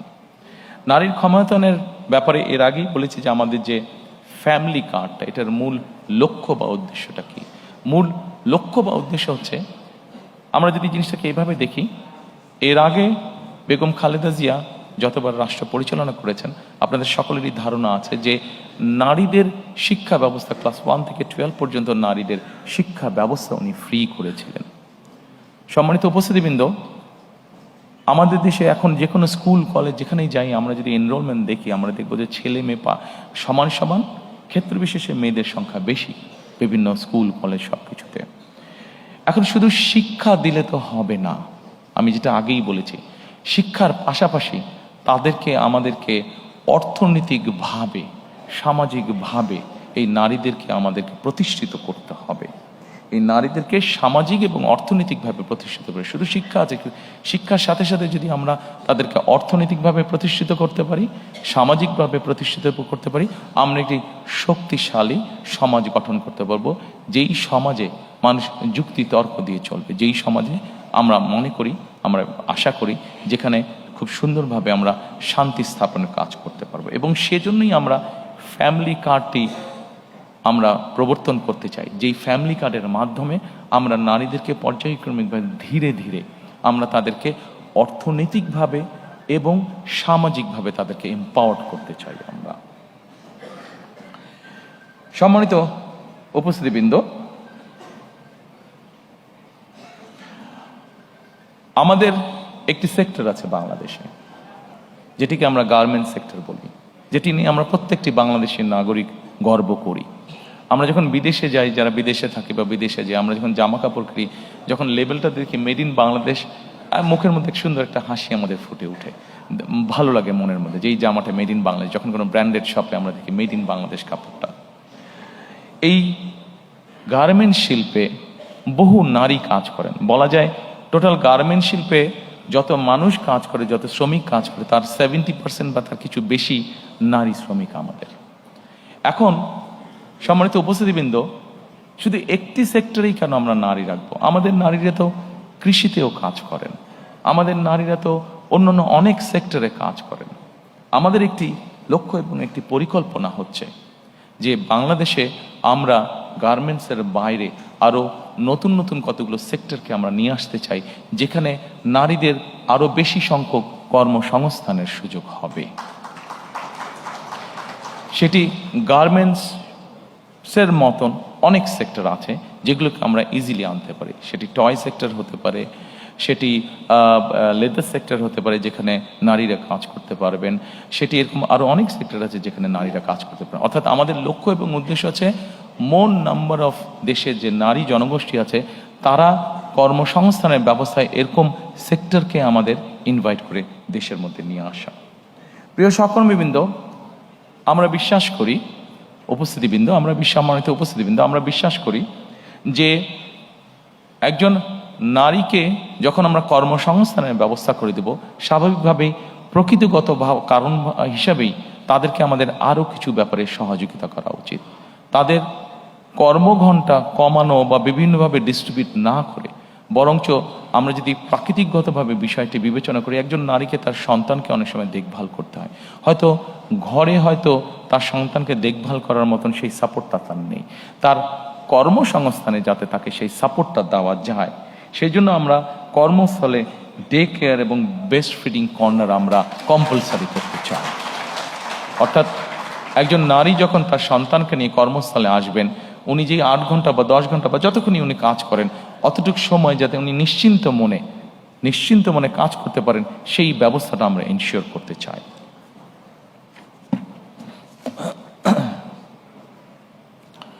সম্মানিত উপস্থিতিবৃন্দ, আমি মনে হয় আপনাদের বিরক্তির উদ্রেক হচ্ছি না, আমি চেষ্টা করছি সংক্ষেপে রাখার জন্য আমার আলোচনাটা, উপস্থাপনাটা। আমি হয়তো ঠিক রেগুলার নর্মালি আপনারা যেভাবে দেখে অভ্যস্ত ম্যানিফেস্টো উপস্থাপন, আমি ঠিক ওভাবে যাচ্ছি না। নর্মালি সাধারণত লাইন বাই লাইন আমাদের নেতৃবৃন্দরা পড়ে যান। আমি যতটুকু বিশ্বাস করি, যতটুকু বুঝি, যতটুকু জানি, যে জিনিসগুলো আমি বিশ্বাস করি, আপনাদের সামনে আমি সেই জিনিসগুলো উপস্থাপনের চেষ্টা করছি। অবশ্যই এর অর্থ এই নয় যে বাকি জিনিসগুলোর সাথে আমি একমত নই। অবশ্যই বাকি জিনিসগুলোর সাথে আমি একমত। আমার পার্টির নেতৃবৃন্দ, আমাদের এক্সপার্টসরা মিলে সব কিছু তৈরি করেছেন, সবগুলোর সাথেই আমি একমত যে এই সবগুলোই কাজ আমরা পর্যায়ক্রমিকভাবে ইনশাল্লাহ করব। তবে এখানে যেই বিষয়গুলো আমার কাছে বেশি ভালো লেগেছে বা বেশি পছন্দ, সেই বিষয়গুলো আপনাদের সামনে আমি সংক্ষেপে উপস্থাপন করছি। সম্মানিত উপস্থিতবৃন্দ, আসুন এরপরে কৃষি এবং খাদ্য। কৃষির ব্যাপারে কৃষক কার্ড নিয়ে আমি আপনাদেরকে কিছুটা বলেছি। এই কৃষক কার্ড আমরা বিশ্বাস করি কৃষি এবং কৃষককে একটা খুব স্ট্রং সাপোর্ট দিবে, যেটি লং রানে আমাদের কৃষি এবং কৃষককে গড়ে তুলতে আমাদের জন্য, দেশের জন্য এটা ভালো হবে। আমরা এর মধ্যে একটি সিদ্ধান্ত গ্রহণ করেছি। যেটি আমরা 91 সালেও কাজটি করেছিলেন দেশনেত্রী খালেদা জিয়া যখন উনি সরকার গঠন করেন। এইবার ইনশাল্লাহ 12 তারিখে আমরা সরকার গঠনে সক্ষম হলে 10,000 টাকা পর্যন্ত কৃষি ঋণ, সেটিকে আমরা সুদ সহ মওকুফ করতে চাই। আমরা হিসাব করে দেখেছি, আমাদের কাছে যে স্ট্যাটিস্টিক্স আছে, আমরা হিসাব করে দেখেছি যে এই মুহূর্তে যত ঋণ আছে, 10,000 টাকা পর্যন্ত কৃষি ঋণ যদি আমরা মওকুফ করি, সেটা সরকারের এমন কিছু চাপ পড়বে না। কাজে কৃষকদেরকে একটা সাপোর্ট দেওয়ার জন্য, এই কাজটি আমরা করতে চাই। সম্মানিত উপস্থিতিবৃন্দ, আমরা একটি কাজ শুরু করতে চাই। এই কাজটি পরিবেশের সাথে সম্পর্কিত, এই কাজটি কৃষির সাথে সম্পর্কিত, এই কাজটি প্রকৃতির অনেক কিছুর সাথে সম্পর্কিত। সেটা হচ্ছে খাল খনন কর্মসূচি আমরা শুরু করতে চাই। খাল খনন কর্মসূচি আমরা দেখেছি দেশে, গ্রামে যেরকম পপুলার, একইভাবে শহর অঞ্চলগুলোতেও খাল খনন কর্মসূচি অনেক পপুলার। এবং খাল খনন কর্মসূচি আমরা কেন তৈরি করতে চাই, আমি আপনাদেরকে সংক্ষেপে কয়েকটি উদাহরণ দিতে চাই। সম্মানিত উপস্থিতিবৃন্দ, আমাদের খাল খনন কর্মসূচি যে পরিকল্পনা আছে, সেই পরিকল্পনার মধ্যে 20,000 কিলোমিটার ক্যানেল ডিগিং আমরা করতে চাই সারা দেশ মিলে। এখন এর অনেকগুলো কারণ আছে। আমি খুব সংক্ষেপে আপনাদেরকে একটি উদাহরণ দিয়ে বোঝানোর চেষ্টা করতে চাই। আপনাদের নিশ্চয়ই অনেকের মনে আছে, 1 বছর আগে হঠাৎ করে একটি ফ্লাড হয়েছিল নোয়াখালী অঞ্চলে, গ্রেটার নোয়াখালী অঞ্চলে। দয়া করে আপনারা সকলে একটা সুইমিং পুলের কথা চিন্তা করুন, যে এই সুইমিং পুলটার radius 50 square mile, average depth হচ্ছে 7 ফিট। আমরা যদি এরকম একটা সুইমিং পুল চিন্তা করি, সেই নোয়াখালী অঞ্চলে যেই বন্যাটা হয়েছিল, আমরা যদি পুরোটাকে এরকম একটা সুইমিং পুল চিন্তা করি, তাহলে চিন্তা করে দেখবেন ওই পানি যেটা হয়েছিল সেটা কিন্তু 15 দিন পরে চলে গিয়েছিল। কিন্তু আমরা যদি একটা 50 স্কোয়ার মাইলের একটা সুইমিং পুল, যেটার এভারেজ ডেপথ হচ্ছে 7 ফিট, আমরা যদি এই পরিমাণ পানিকে, যেই পানিটি আমাদের কাছে থাকবে যতক্ষণ আমাদের প্রয়োজন, 7-15 দিনে চলে যাবে না। যদি আমরা এই পানিটিকে ধরে রাখার ব্যবস্থা করতে চাই, তাহলে আমাদেরকে অবশ্যই খাল খনন করতে হবে। প্রিয় উপস্থিতিবৃন্দ, খাল খনন আমাদেরকে আরেকটি কারণে করতে হবে। আমরা বাংলাদেশের যে কোনো জায়গায় যাই না কেন, এখন নলকূপের জন্য বোরিং করি না কেন, আমাদেরকে অনেক ভেতরে যেতে হয়। অর্থাৎ সারফেস ওয়াটার এত পরিমাণ আমরা ব্যবহার করেছি যে এখন আন্ডারগ্রাউন্ড ওয়াটারও ব্যবহার করতে করতে আমাদের ওয়াটার লেভেল অনেক নিচে চলে গিয়েছে। আমরা যদি এই ওয়াটারটাকে রিচার্জ না করি, তাহলে আমাদেরকে আগামী কয়েক বছর পরে ভীষণ বিপদে পড়তে হবে। খাল খনন হচ্ছে এটির অন্যতম আরেকটি কারণ। আমাদের একটি প্রবলেম আছে, আর্সেনিক প্রবলেম। বাংলাদেশের বিভিন্ন অঞ্চলে আর্সেনিক প্রবলেম আছে। আপনি যত আন্ডারগ্রাউন্ড ওয়াটার টেনে তুলবেন, আর্সেনিক আস্তে আস্তে উপরে আসতে শুরু করবে। আপনি যত ওয়াটার রিচার্জ করবেন, আস্তে আস্তে আর্সেনিকটা ডাইলিউট হতে লাগবে, নিচে যেতে লাগবে।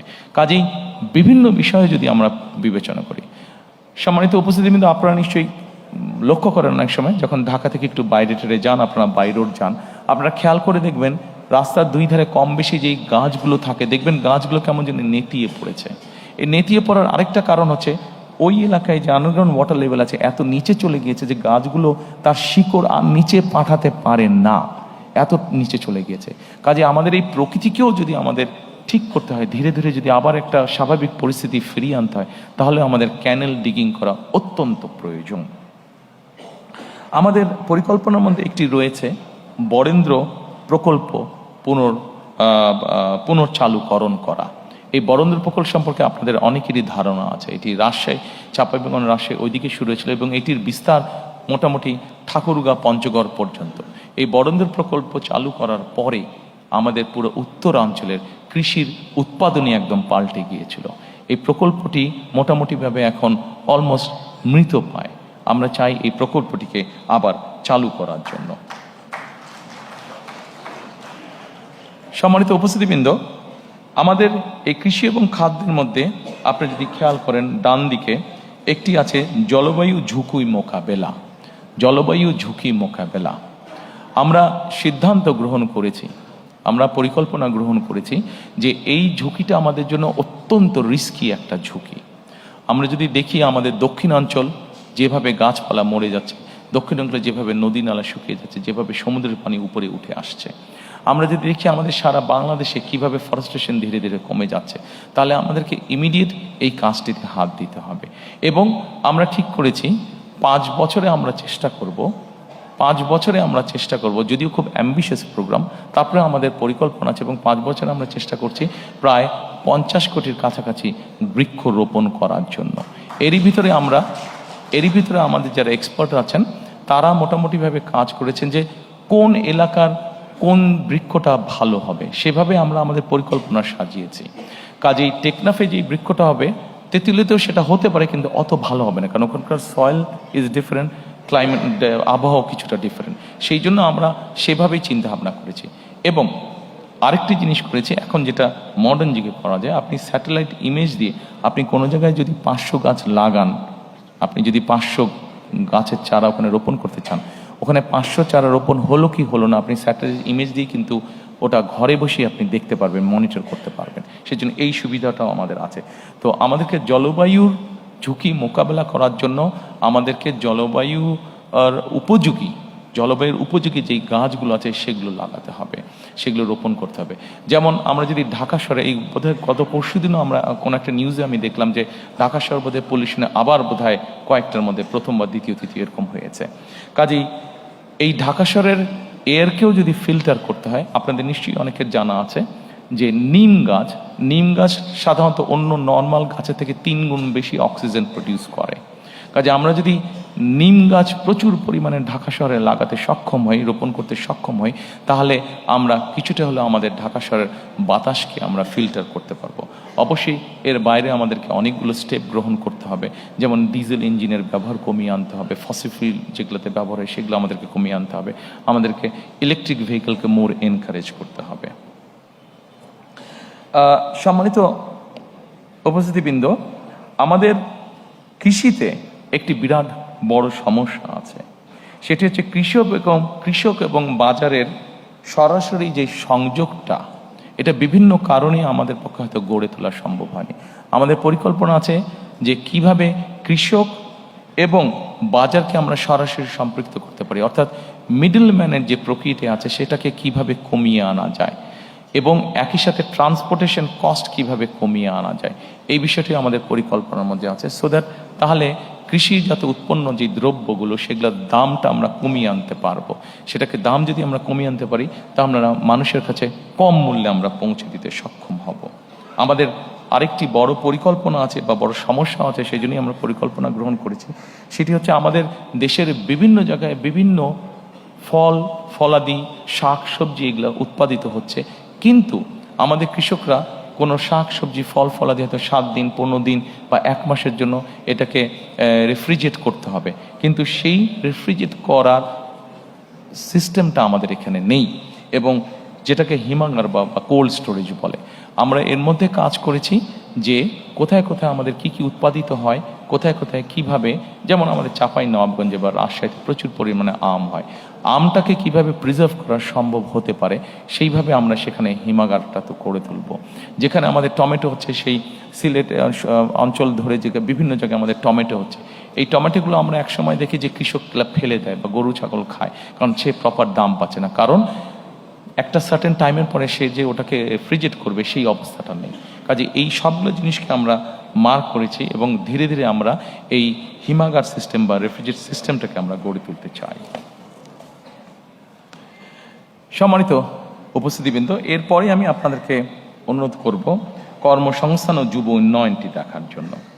কর্মসংস্থান এবং যুব উন্নয়ন, আমাদের প্রায় 27 লক্ষ বেকার আছে, এর মধ্যে 9 লক্ষ হচ্ছে আমাদের শিক্ষিত বেকার। প্রতি বছর বেকারের সংখ্যা বাড়ছে বই কমছে না। আমরা যদি আমাদের ডেমোগ্রাফি দেখি, পপুলেশন ডেমোগ্রাফিটা দেখি যে 15-20 বছর থেকে আমাদের 60-62 বছর পর্যন্ত, তাহলে এটির সুবিধা আমরা পাবো 2040 সাল পর্যন্ত। অর্থাৎ আমাদের যারা এখন ইয়াং জেনারেশন আছে, এদেরকে যদি আমরা আগামী 40 সালের ভিতরে কর্মসংস্থানের ব্যবস্থা করতে না পারি, তাহলে আমরা আমাদের অর্থনীতির যে গতি আছে এটিকে আমরা তৈরি করতে পারবো না। অর্থনৈতিক যে সমৃদ্ধি আছে সেই সমৃদ্ধিটাকে আমরা কাজে লাগাতে পারবো না। সেই জন্য আমাদেরকে যে কোনোভাবেই হোক আমাদেরকে সিদ্ধান্ত বা পরিকল্পনা গ্রহণ করতে হবে কিভাবে আমরা এত বিপুল সংখ্যক, অর্থাৎ 15-20 বছর থেকে 60-62 বছর পর্যন্ত, যে অর্থাৎ 2040 সালের মধ্যে আমরা আমাদের যুব বলতে যেই শ্রেণীটা আছে, তরুণ বলতে যেই শ্রেণীটা আছে, তাদের কর্মসংস্থানের ব্যবস্থা করতে পারি। আমরা এখানে অনেকগুলো বিষয় চিন্তা করেছি, তার মধ্যে 2-3টি বিষয় আমি আপনাদের সাথে আলোচনা করব। যেমন বিদেশি ভাষা। আমাদের দেশ থেকে প্রচুর মানুষ বাইরে যায়। আমরা যদি এই মানুষগুলোকে যারা বাইরে যায় এদেরকে যদি আমরা ল্যাঙ্গুয়েজ কোর্স দিতে পারি, তাহলে এটি কিন্তু তার জন্য একটা বেনিফিট হবে। এবং ল্যাঙ্গুয়েজ কোর্সের কারণেই কিন্তু সে অনেক জায়গায়, দেশের বাইরে অনেক জায়গায় অনেক ইজিলি সে তার কর্মসংস্থানের ব্যবস্থা করতে পারবে। একই সাথে আমরা তাদের দক্ষতা অর্জনের জন্য দেশের বিভিন্ন জায়গায় এরিয়া বেসিসে আমরা বিভিন্ন ট্রেনিং ইনস্টিটিউট আমরা তৈরি করতে চাই, আমাদের এর ভিতরে আমরা যেটা কাজ করেছি সেটা হচ্ছে যে আমরা বিভিন্নভাবে চেক করেছি যে আগামী 10 বছর পর্যন্ত পৃথিবীর কোন কোন দেশে কি ধরনের মানুষ যেতে পারে, কি ধরনের মানুষ যাওয়ার কাজের স্কোপ আছে, সেটির ভিত্তিতে আমরা আমাদের ট্রেনিং ইনস্টিটিউটগুলোকে ঢেলে সাজানোর পরিকল্পনা করেছি। এর বাইরে আমাদের যেটা লক্ষ্য আছে সেটা এসএমই ঋণ প্রদান, অর্থাৎ এসএমই ছোট বা মিডিয়াম যে ইন্ডাস্ট্রিগুলো হবে সেখানে সহজ শর্তে ঋণ প্রদান করতে চাইছি। আমরা যারা অনলাইনে শপিং করে, অ্যামাজন এবং আলিবাবা এই ধরনের প্রতিষ্ঠানের সাথে আপনাদের অনেকেরই পরিচয় আছে।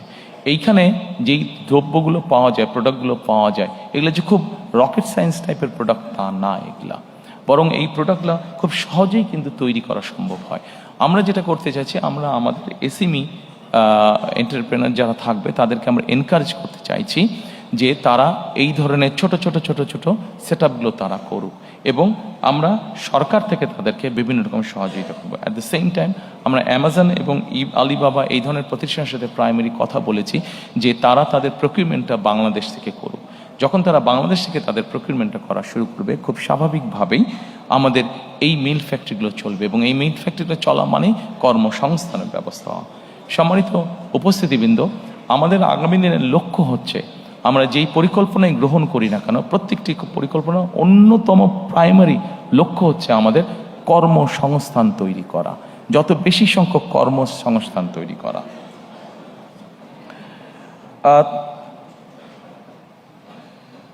এর বাইরে আমাদের পরিকল্পনা আছে আন্তর্জাতিক। আমাদের ইয়াং জেনারেশনের অনেকেই অনলাইনে বা আইটিতে কাজ করে থাকে, কিন্তু তাদের পেমেন্টের ক্ষেত্রে বিভিন্ন রকম সেটার ক্ষেত্রে বিভিন্ন রকম সমস্যা হয়ে থাকে। আমরা সেই জন্য আন্তর্জাতিক পেমেন্ট যে সুবিধা আছে, পেপাল সহ এই ধরনের সুবিধাগুলো আছে, এগুলোকে আমরা ইনভাইট করছি, এগুলোকে আমরা দেশে নিয়ে আসতে চাইছি।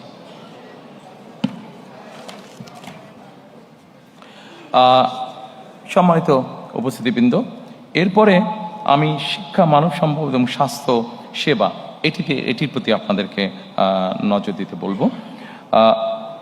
আমাদের শিক্ষা খাতে জিডিপির 5% আমরা বরাদ্দ করতে চাইছি, অবশ্যই একবারে না, সেটা পর্যায়ক্রমিকভাবে করতে চাইছি। আমরা ফ্রি ওয়াইফাই বিভিন্ন ইম্পর্টেন্ট জায়গাগুলোতে ফ্রি ওয়াইফাই আমরা ইন্ট্রোডিউস করতে চাইছি। আপনারা বলতে পারেন যে ফ্রি ওয়াইফাই এত সহজ নাকি দেওয়া? এটার জিনিসটা এমন হবে, কেউ যদি কোথাও ফ্রি ওয়াইফাইটা ব্যবহার করতে চায়, সে লগ ইন করার পরে তাকে ছোট একটি অ্যাড দেখতে হবে। অ্যাডটি ভালো লাগুক বা না লাগুক, অ্যাডটি তাকে দেখতে হবে। এই জন্য অ্যাডটি দেখতে হবে যে অ্যাডের মাধ্যমে ওখানকার যে খরচটা, সেই খরচটা উঠে আসবে, এবং তারপরে সে হয়তো 1 ঘন্টা বা 1.5 ঘন্টা সেই ফ্রি ওয়াইফাইটি ব্যবহার করতে পারবে। এর বাইরে আমরা ওয়ান টিচার ওয়ান ট্যাব, আমাদের প্রথমে প্রাইমারি স্কুল এবং তারপরে সেকেন্ডারি স্কুলে যত টিচার আছেন তাদেরকে আমরা পর্যায়ক্রমিকভাবে একটি ট্যাবের আন্ডারে নিয়ে আসতে চাইছি, যার মাধ্যমে তারা যেমন শিক্ষা দিতে পারবেন, একইভাবে তাদেরকে কোনো ট্রেনিং ইনস্ট্রাকশন দিতে হলে সেই ট্যাবের মাধ্যমে তাদেরকে আমরা সেন্ট্রালি সেই কাজটি আমরা করতে পারবো। আমরা প্রাথমিক এবং মাধ্যমিক শিক্ষা ব্যবস্থায় স্কুল ইউনিফর্ম ইন্ট্রোডিউস করতে চাচ্ছি। অবশ্যই এটা আমরা সরকারের পক্ষ থেকে এই ইউনিফর্মটি দিতে চাচ্ছি।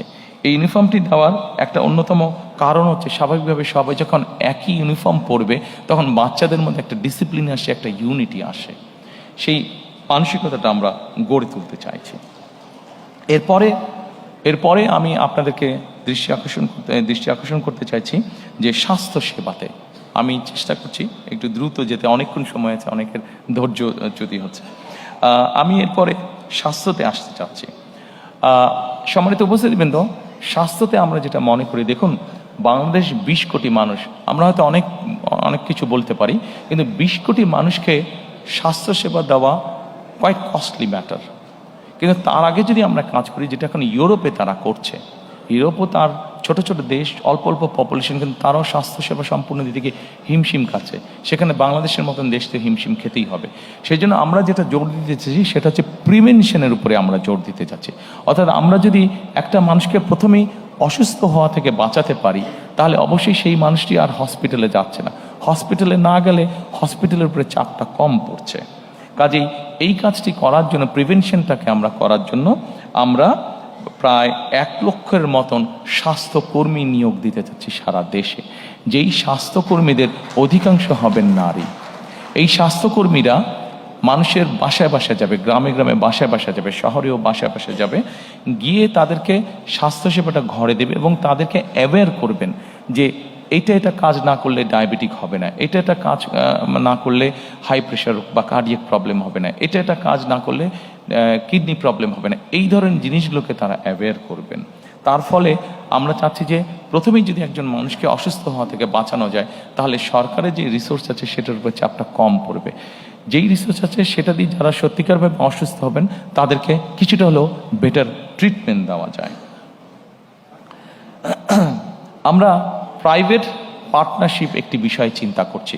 এটা সকল অসুখ বিসুখের ক্ষেত্রে না, এগুলো যেটা প্রাণঘাতী, যেমন ক্যান্সার আছে, যেমন কার্ডিয়াক প্রবলেম আছে, এই ধরনের যেগুলো আছে, বা কিডনি ডায়ালিসিস আছে, এই ধরনের যেগুলো সিরিয়াস অসুখ বিসুখ আছে, সেগুলোর ক্ষেত্রে আমরা প্রাইভেট পার্টনারশিপের কথা চিন্তা করছি। অর্থাৎ আমরা যদি সরকারি হাসপাতালে দেখি যে একটা লম্বা কিউ আছে, সরকারি হাসপাতালে যে ফ্যাসিলিটি দিচ্ছে সেটা সবাইকে দিতে পারছে না। কাজে সেখান থেকে কিছু রুগী নিয়ে একই ফ্যাসিলিটি যেখানে প্রাইভেট হসপিটালে আছে, যেটা স্ট্যান্ডার্ড মেনটেন করতে পারবে, আমরা সেই রুগীটাকে নিয়ে সেখানে ট্রান্সফার করে দিতে যাচ্ছি।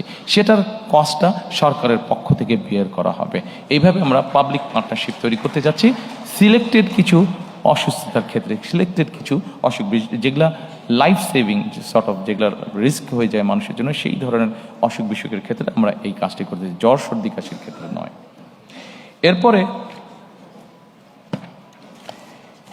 এরপরে আমি আপনাদেরকে অনুরোধ করব প্রতিরক্ষা পররাষ্ট্রনীতিতে। সম্মানিত উপস্থিতিবৃন্দ, অবশ্যই সশস্ত্র বাহিনীকে আমরা সকল বিতর্ক এবং রাজনীতিকরণের বাইরে রাখতে চাই। আমরা যদি সত্যিকারভাবে আমাদের একটি শক্তিশালী সশস্ত্র বাহিনী গড়ে তুলতে চাই, তাহলে অবশ্যই আমাদেরকে পেশাদারিত্ব বা প্রফেশনালিজমের উপরে জোর দিতে হবে এবং অবশ্যই তাদেরকে সকল রাজনীতিকরণের বাইরে আমাদেরকে রাখতে হবে। অবসরপ্রাপ্ত সেনা সদস্যদের ক্ষেত্রে আমরা 1 র্যাঙ্ক 1 পেনশন পলিসিটা চালু করতে চাইছি।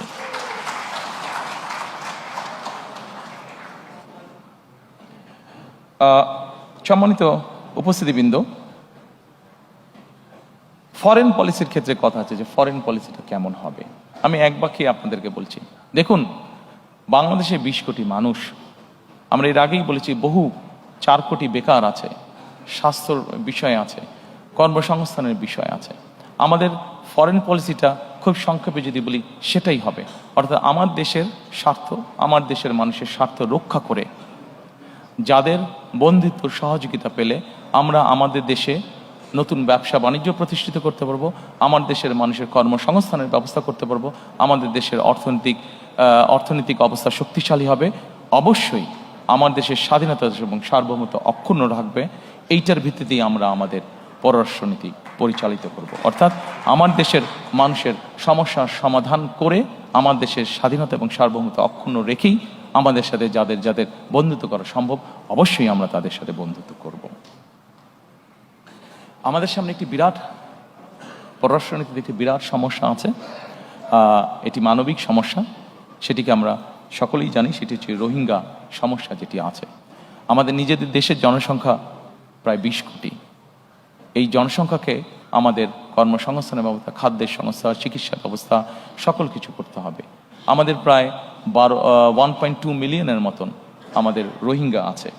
তারাও মানুষ, মানবিক দৃষ্টিকোণ থেকে অবশ্যই তাদের দেশে যে অবস্থা, আমরা এখানে বাংলাদেশ তাদেরকে আশ্রয় দিয়েছে, অবশ্যই আমরা তাদেরকে দেখব। কিন্তু অ্যাট দ্য সেম টাইম আমরা চাবো যে তাদের এলাকায়, তাদের ঘরে তাদের জন্য সেফ একটা সিচুয়েশন তৈরি হোক এবং ধীরে ধীরে তারা তাদের এলাকায় ফিরে যাক। অর্থাৎ আমরা রোহিঙ্গা প্রত্যাবর্তন, সেফ প্রত্যাবর্তন আমরা নিশ্চিত করতে চাই। সম্মানিত উপস্থিতি, আমাদের পদ্মা, তিস্তা সহ বিভিন্ন নদীর পানির বন্টনের আমাদের কিছু অসুবিধা আছে। আমরা চাই যাদের সাথে আমাদের এই অসুবিধা আছে তাদের সাথে বসে আলোচনা করে আমরা এই সমস্যার সমাধান করতে চাই, যাতে আমার দেশের মানুষ তার পানির ন্যায্য হিসাব পেতে পারে। আমরা আমাদের পররাষ্ট্র মন্ত্রণালয়কে মোর অ্যাক্টিভ করার মাধ্যমে আমাদের যে প্রায় 1.5 কোটি প্রবাসী বিদেশে আছেন, তারা যাতে আরো বেটারভাবে ট্রিটেড হন, সেই বিষয়ে আমরা উদ্যোগ গ্রহণ করতে চাই। আমাদের যে বিভিন্ন দূতাবাসগুলো আছে সেগুলোকে মোর মডার্নাইজ এবং মোর অ্যাক্টিভ করার মাধ্যমে।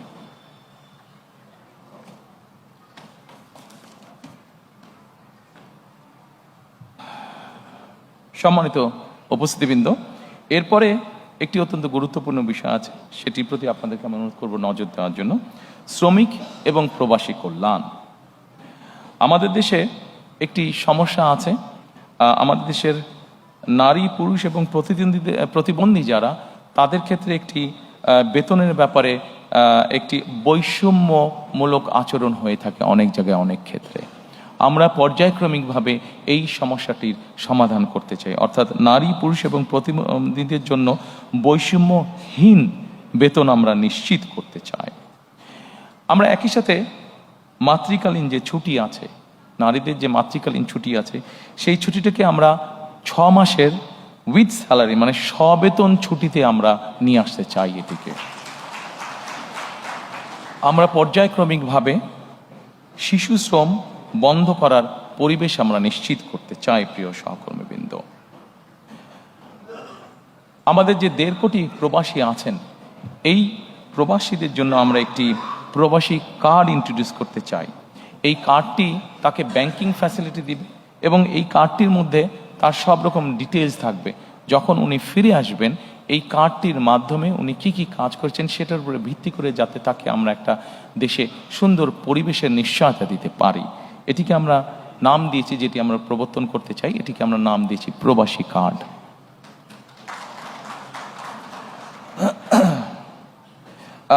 এর বাইরে আমরা প্রবাসীদের জন্য রেমিটেন্স প্রণোদনা দিতে চাই। বৈধ উপায়, রাষ্ট্রের যে উপায় আছে, সেই উপায় যখন ওনারা টাকা পাঠাবেন, সেইটার উপরে আমরা তাদেরকে একটি প্রণোদনা দিতে চাই। একটি সার্টেন অ্যামাউন্টের বেশি হলে অবশ্যই তাদেরকে আমরা সেই প্রণোদনাটা দিতে চাই, যাতে করে তারা দেশে যখন ফিরে আসবেন সেই প্রণোদনার পয়সাটা দিয়েও যাতে তারা তাদের কোনো একটি কাজে ব্যবহার করতে পারেন। সম্মানিত উপস্থিতিবৃন্দ, এরপরে আমি আপনাদেরকে আমাদের এইটার বৈষম্যহীন আর্থসামাজিক উন্নয়নের টেকসই রাষ্ট্রীয় সক্ষমতার লাস্ট যেই আমাদের প্যারাটা আছে, সেখানে আমি আপনাদের দৃষ্টি আকর্ষণ করছি। এখানে আছে আমাদের সবুজ বিপ্লব। এই সবুজ বিপ্লবের মধ্যে আমি আগেই বলেছি 5 বছরে আমরা 25 কোটি বৃক্ষ করতে চাই, বৃক্ষরোপণ আমরা করতে চাই। একই সাথে 5 বছর 25 কোটি বৃক্ষরোপণ করতে, একই সাথে আমরা 2030 সালের মধ্যে শতকরা 20% বিদ্যুৎ আমরা নবায়নযোগ্য অর্থাৎ সোলার বলতে যেটা হয়, সোলার পাওয়ার থেকে আমরা উৎপাদন করতে চাই। একটি গুরুত্বপূর্ণ কাজ আছে যেখান থেকে আমরা একটি বৈদেশিক মুদ্রা অর্জন করতে পারি। আমরা যেই সবুজ বিপ্লবের কথা বলেছি, 5 বছরে 25 কোটি গাছের যেই কথা আমরা বলেছি, এইটির মাধ্যমে আমরা সবুজ অর্থনীতি অর্থাৎ কার্বন ট্রেডিং মার্কেট আমরা গঠন করতে চাই। এবং এই কার্বন ট্রেডিং মার্কেট গঠনের মাধ্যমে আমরা হিসেব করে দেখেছি যে আমরা মোটামুটি $1 বিলিয়ন আমরা সেখান থেকে ইনকাম করতে পারবো, যেটি এখন খুবই সামান্য আছে, এবার 2.5 মিলিয়নের মতন আছে, সেটিকে আমরা 1 বিলিয়নে নিয়ে যেতে পারবো। আমরা যদি আমাদের এই বৃক্ষরোপণ, সবুজ বনায়ন, এই কার্যগুলো যদি আমরা মোটামুটি প্ল্যান অনুযায়ী সম্পাদন করতে পারি, তাহলে এই $1 বিলিয়ন আমাদের জন্য ইনকাম করা খুব কঠিন কিছু হবে না। সম্মানিত উপস্থিতিবৃন্দ, 3R, reduce, recycle and reuse. আমরা প্লাস্টিক এবং এই জাতীয় জিনিসের ক্ষেত্রে এই 3R এর উপরে আমরা গুরুত্ব আরোপ করতে চাই। আমাদের পরিবেশকে যদি আমাদের রক্ষা করতে হয়, আমাদের পরিবেশকে যদি আমাদের বসবাস উপযোগী করে রাখতে হয়, তাহলে এই 3R-কে আমরা যে কোনোভাবে বাস্তবায়ন করতে চাই। আমি শিওর এই ঘরে যারা উপস্থিত আছেন সবাই আমাদেরকে এই ব্যাপারে সহযোগিতা করবেন। এরপরে আমি আপনাদেরকে নিয়ে যেতে চাই আমাদের 3rd চ্যাপ্টারে, সেটা হচ্ছে ভঙ্গুর অর্থনীতির পুনর্গঠন ও পুনরুদ্ধার। আমরা অনেক কিছু প্ল্যান করলে আমাদের ইকোনমি যদি ঠিক না থাকে, আমরা কোনো কিছুই বাস্তবায়ন করতে সক্ষম হব না। সম্মানিত উপস্থিতিবৃন্দ, আমরা এই ভঙ্গুর অর্থনীতির পুনর্গঠন ও পুনরুদ্ধারে আমরা কয়েকটি সেক্টর করেছি: অর্থনীতির গণতন্ত্রায়ন, বিনিয়োগ ও আর্থিক প্রতিষ্ঠান সংস্কার, শিল্প খাত ও সৃজনশীল অর্থনীতির উন্নয়ন, সেবা খাত, বিদ্যুৎ জ্বালানি, পরিবহন খাত, আইসিটি, রাজস্ব আয় ও ব্যয় ব্যবস্থাপনা। আমরা অর্থনৈতিক গণতন্ত্রায়ন, প্রথমেই যেটা বলেছি, অর্থনৈতিক গণতন্ত্রায়ন অথবা অর্থনৈতিক অলিগার যে কাঠামো ছিল সেটিকে আমরা ভাঙতে চাই। অর্থনৈতিক গণতন্ত্রায়নটা কি? অর্থনৈতিক গণতন্ত্র হচ্ছে কতিপয় কোনো বিজনেস হাউসের মধ্যে না রেখে বরঞ্চ আমরা গণতন্ত্রটাকে, অর্থনীতিকে আমরা ডিস্ট্রিবিউট করতে চাই, যেখানে কম বেশি সকল মানুষের একটি এন্ট্রি থাকবে, সকল মানুষের অধিকার থাকবে গণতন্ত্রতে নিজের কন্ট্রিবিউশনটা করার মতন। অর্থাৎ সকলের অংশগ্রহণমূলক এবং সবার জন্য উন্মুক্ত একটা অর্থনীতি আমরা গড়ে তুলতে চাই। সম্মানিত উপস্থিতিবৃন্দ, একজন রাজনৈতিক কর্মী হিসাবে আমার যেটি অবজারভেশন, যে কোনো দেশের অর্থনৈতিক বুনিয়াদ তখনই শক্তিশালী হয়, অর্থনৈতিক স্থিতিশীলতা তখনই হয় যখন সেই দেশের মধ্যবিত্ত শ্রেণীটি অনেক বড় আকার ধারণ করে।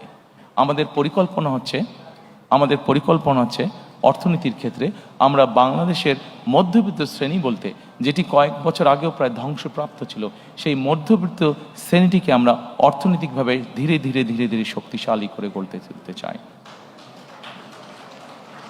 আমি আগেই বলেছি, আমাদের অর্থনৈতিক বা যে কোনো পরিকল্পনার মূল অন্যতম লক্ষ্য হচ্ছে কর্মসংস্থান তৈরি করা। যত বেশি সংখ্যক কর্মসংস্থান, যে কোনো বিনিয়োগ বলেন, যে কোনো অর্থনৈতিক কার্যক্রম বলেন, প্রত্যেকটিতে আমাদের লক্ষ্য থাকবে কর্মসংস্থানের তৈরি করা, যত বেশি সংখ্যক কর্মসংস্থান। কারণ আমরা মনে করি যত বেশি সংখ্যক কর্মসংস্থান আমরা তৈরি করতে সক্ষম হব, তত বেশি অর্থনীতি বা ইকোনমি তত বেশি সচল হবে আমাদের।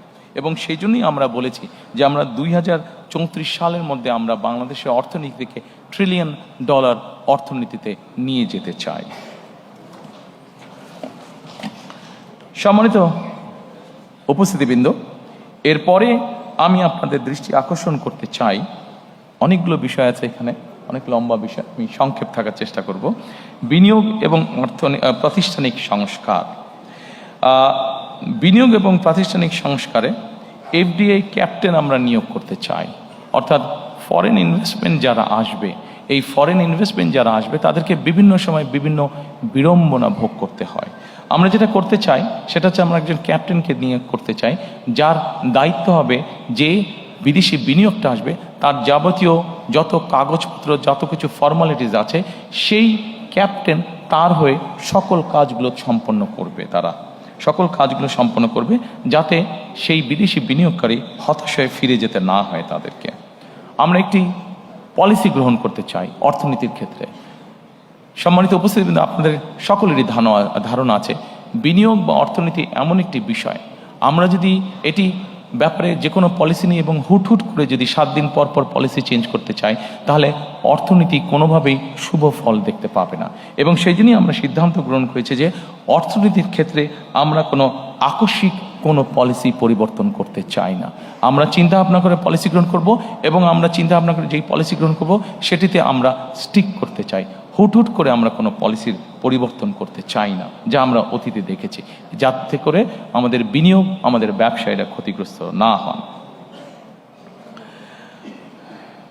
আমরা লাইসেন্সিং প্রক্রিয়াকে সহজকরণ করে ফেলতে চাই। লাইসেন্সিং প্রক্রিয়া সহজকরণ করলে আমাদের ব্যবসায়ীরা উৎসাহিত হবেন, বিদেশি বিনিয়োগকারীরা উৎসাহিত হবেন। অনেক সময় আমরা দেখেছি লাইসেন্সিং প্রক্রিয়া বর্তমানে অনেক কঠিন, জটিল থাকার কারণে অনেক বিনিয়োগকারী, সেটি দেশি হোক বিদেশি হোক, তারা হতাশ হয়ে অনেক ক্ষেত্রেই ফিরে যান।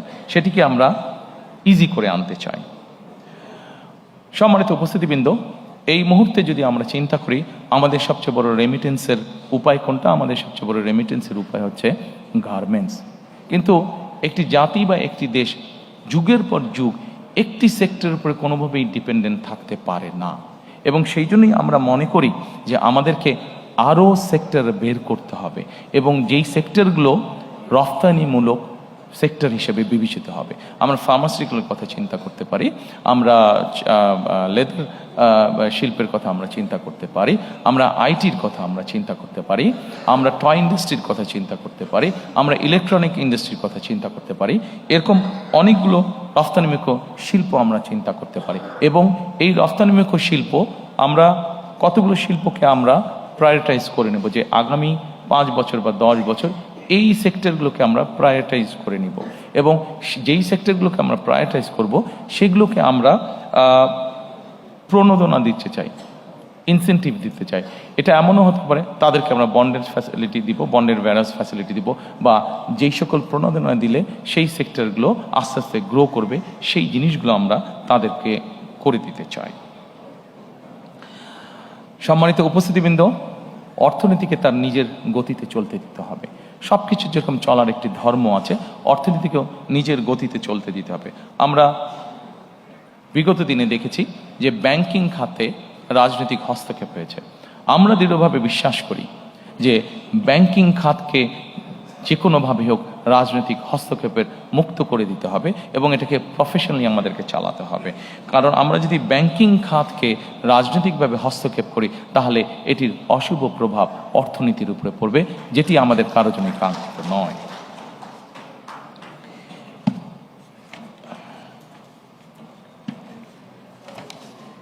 এরপরে আমি আপনাদেরকে অনুরোধ করব শিল্প খাত ও সৃজনশীল অর্থনীতির উন্নয়ন এই বিষয়টি দেখার জন্য।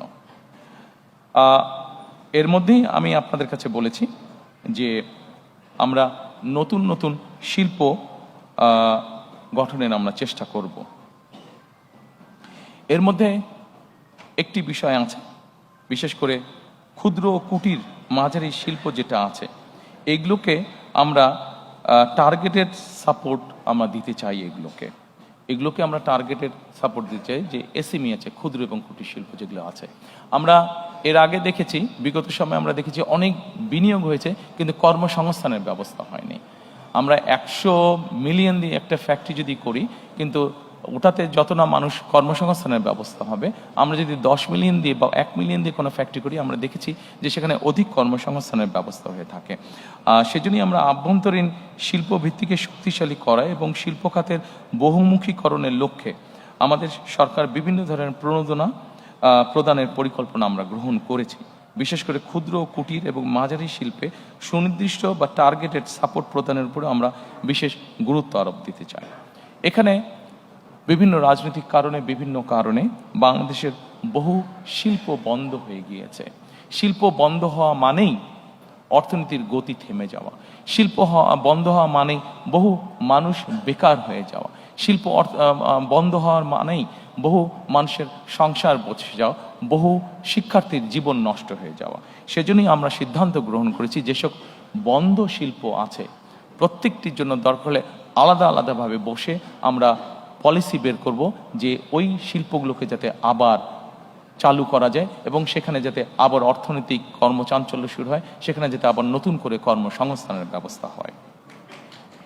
আমি এরপরে যেই লাইনটি আছে এটা আমি আপনাদের সামনে এর মধ্যে অলরেডি উল্লেখ করেছি যে রফতানিমুখী শিল্পগুলোকে আমরা বন্ডের সুবিধা, বন্ডের ওয়্যারহাউস সুবিধা আমরা দিতে চাই। সম্মানিত উপস্থিতিবৃন্দ, বাংলাদেশে এরকম অনেক অঞ্চল আছে, আমরা যদি ভালো করে লক্ষ্য করে থাকি বাংলাদেশে এরকম অনেক অঞ্চল আছে, বিভিন্ন অঞ্চলের বিভিন্ন কতগুলো সুবিধা আছে। কাজেই আমরা যদি এই বিষয়গুলোকে স্টাডি করি তাহলে আমরা এক অঞ্চলের পণ্য দিয়েই আমরা বিভিন্ন এলাকা গড়ে তুলতে পারি। যেমন টাঙ্গাইলে, আমরা যদি টাঙ্গাইলে দেখি, টাঙ্গাইলের বিভিন্ন অঞ্চলে আমরা নামাজ পড়ার সময় যে টুপিটা ব্যবহার করে থাকি সেই টুপিটা তৈরি হচ্ছে এবং এই টুপি সারা বিশ্বে বিভিন্ন জায়গায় যাচ্ছে। কাজে আমরা যদি ওই শিল্পটাকে ওখানে এনকারেজ করি, যারা করছে তাদেরকে সহযোগিতা করি এবং আরও নতুন যারা করতে চায় তাদেরকে যদি সহযোগিতা করি তাহলে আরও অধিক সংখ্যক মানুষের যেরকম কর্মসংস্থান হবে, আরও অধিক সংখ্যক এক্সপোর্ট যাবে এবং এক্সপোর্ট যাওয়া মানে আমাদের more number of foreign currency we can earn. সম্মানিত উপস্থিতিবৃন্দ, এরপরে আছে আমাদের দেশের যেই হস্তশিল্প আছে, আমরা খেয়াল করে দেখেছি অধিকাংশ হস্তশিল্প বা ক্রিয়েটিভ ইন্ডাস্ট্রিতে আমরা খেয়াল করে দেখেছি যে আমাদের নারী শ্রমিকরা কাজ করে থাকেন। আমরা এই সেক্টরটিকে উৎসাহিত করতে চাই, বিভিন্ন রকম সাহায্য সহযোগিতায় উৎসাহিত করতে চাই। এটিকে উৎসাহিত করার অন্যতম মূল লক্ষ্য হচ্ছে নারীদেরকে স্বাবলম্বী করা, নারীদেরকে এম্পাওয়ার করা সামাজিকভাবে এবং অর্থনৈতিকভাবে, এবং একই সাথে আমাদের যে ক্রিয়েটিভ ইন্ডাস্ট্রি আছে এটিকে ধীরে ধীরে দেশের সীমানা ছাড়িয়ে এটিকে ধীরে ধীরে বহির্বিশ্বে নিয়ে যাওয়া। এবং দেশি আমাদের অনেকগুলো ব্র্যান্ড আছে, আমি যদি নাম উল্লেখ করে বলি, যেমন কে কে ক্রাফট নামে একটি ব্র্যান্ড আছে, এরকম অনেকগুলো আছে ব্র্যান্ড। আমরা পৃথিবীর বড় বড় দেশ যেগুলো আছে, আমরা বাংলাদেশের এরকম শিল্প যারা আছে এই শিল্পগুলোকে যদি আমরা সাপোর্ট দিই, যে তারা পৃথিবীর বড় বড় যেই স্টোরগুলো আছে সেখানে যদি তাদেরকে সাপোর্ট দিই যে ঠিক আছে আগামী 1 বছর 2 বছর বা 3 বছরের জন্য তোমাদেরকে আমরা ট্যাক্স রিবেট সহ বিভিন্ন সুবিধা দিচ্ছি, তাহলে আমরা আমাদের এই দেশীয় ব্র্যান্ডগুলোকে আন্তর্জাতিক মার্কেটে আমরা একটা বসার বা দাঁড়ানোর মতন একটা সুবিধা আমরা তাদেরকে তৈরি করে দিতে সক্ষম হব।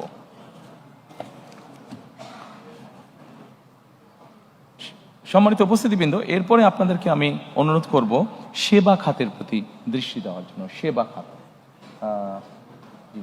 সেবা খাতের জন্য দৃষ্টি দেওয়া। সেবা খাতটাকে এখানেও আমরা অনেক কর্মসংস্থান তৈরি করার পরিকল্পনা গ্রহণ করেছি। ব্যাংকিং আছে, আইটি আছে, পর্যটন আছে। এইগুলোকে যদি আমরা ঠিকভাবে সামনের দিকে গড়ে তুলতে সক্ষম হই তাহলে ব্যাংকিং খাতে আমরা প্রচুর, ব্যাংকিংটা সার্ভিস সেক্টর, এখানে আমরা দিতে পারবো। আইটিতে আমরা প্রচুর পরিমাণে জব তৈরি করতে পারবো। পর্যটনে আমরা প্রচুর পরিমাণে, বাংলাদেশের বিভিন্ন জায়গায় বিভিন্ন ছোট অনেকগুলো আছে, এটাকে সার্ভিস ইন্ডাস্ট্রিগুলোকে আমরা যদি ঠিকভাবে তৈরি করতে পারি এখানে আমরা অনেক কর্মসংস্থানের সুযোগ তৈরি করতে পারবো। একই সাথে আমরা সেবা খাতকে যদি প্রযুক্তি নির্ভর এবং রফতানিমুখী করার মাধ্যমে আমরা কর্মসংস্থানের ব্যবস্থা আমরা করতে পারবো। ঠিক একইভাবে আমরা আন্তর্জাতিক সার্টিফিকেশন এবং ব্র্যান্ডিং যেগুলো আছে, যেমন ধরেন ফেসবুক আছে, ইউটিউব আছে, বিভিন্ন আইটি কোম্পানি আছে, এদেরকে যদি আমরা বাংলাদেশে নিয়ে আসতে পারি তাহলে আমাদের ইয়াং জেনারেশন যারা এই কাজগুলোর সাথে জড়িত তাদের জন্য তখন কাজ করতেও সুবিধা হবে, তাদের ইনকাম যেরকম বাড়বে, আরও অধিক সংখ্যক মানুষের কাজ করার অপরচুনিটি তখন তৈরি হবে। এরপরে আমি আপনাদেরকে অনুরোধ করব বিদ্যুৎ, জ্বালানি ও পরিবহন খাতটিকে দেখার জন্য। সম্মানিত উপস্থিতিবৃন্দ, বিদ্যুৎ খাতে এখানে অনেক কিছু বলা আছে, বিদ্যুৎ খাতে অনেক পয়েন্ট আছে, আমি এতগুলো পয়েন্ট আলোচনা করব না। আমরা যদি সকলে প্রথমে এক বাক্যে একটা কথা চিন্তা করি, বিদ্যুৎ খাতটি আমরা কিরকম চাই, আপনাদের যে কাউকে যদি আমি প্রশ্ন করি আপনারা এক বাক্যে একটি উত্তর দিবেন যে আমরা নিরবিচ্ছিন্ন বিদ্যুৎ চাই, তাই তো নাকি? সবার কিন্তু এটা থাকবে, নিরবিচ্ছিন্ন বিদ্যুৎ চাই আমরা। কাজেই আপনাদের মতন আমিও একজন মানুষ যে যার লক্ষ্য এবং উদ্দেশ্য থাকবে বাংলাদেশে নিরবিচ্ছিন্ন বিদ্যুতের পরিস্থিতি তৈরি করা। এবং নিরবিচ্ছিন্ন বিদ্যুৎ পরিস্থিতি তৈরি করার জন্য কি আমরা চিন্তা ভাবনা করেছি, সম্মানিত উপস্থিতিবৃন্দ, আপনাদের কাছে সেগুলো আছে, আপনাদের বিরক্তি উদ্যোগ করার জন্য আমি আর সেটা লম্বা করছি না। তবে আমরা যেরকম বলেছি অলরেডি, আমি আপনাদের সামনে বলেছি যে 2030-এর মধ্যে আমরা 20% নবায়নযোগ্য বিদ্যুৎ যেরকম আমরা তৈরি করতে চাই, একই সাথে আমরা আমাদের ঢাকা শহরে প্রতিদিন 7,000 টন ময়লা বা আবর্জনা তৈরি হচ্ছে। এইভাবে যদি আমরা চিন্তা করি, বাংলাদেশের সবগুলো বড় শহরই এরকম হচ্ছে। কাজেই আবর্জনাকে, পরিবেশকে রক্ষার জন্য আবর্জনা থেকে কিভাবে বিদ্যুৎ তৈরি করা যায়, আমরা সেই ব্যাপারেও চিন্তা ভাবনা করছি। এবং এতটুকু আপনাদেরকে আমি বলতে পারি, ইনশাল্লাহ 12 তারিখের নির্বাচনে আমরা সরকার গঠনে সক্ষম হলে ইনশাল্লাহ খুবই দ্রুত আমরা আবর্জনা থেকে ইনশাল্লাহ বিদ্যুৎ উৎপাদন করব এই দেশের মানুষের জন্য।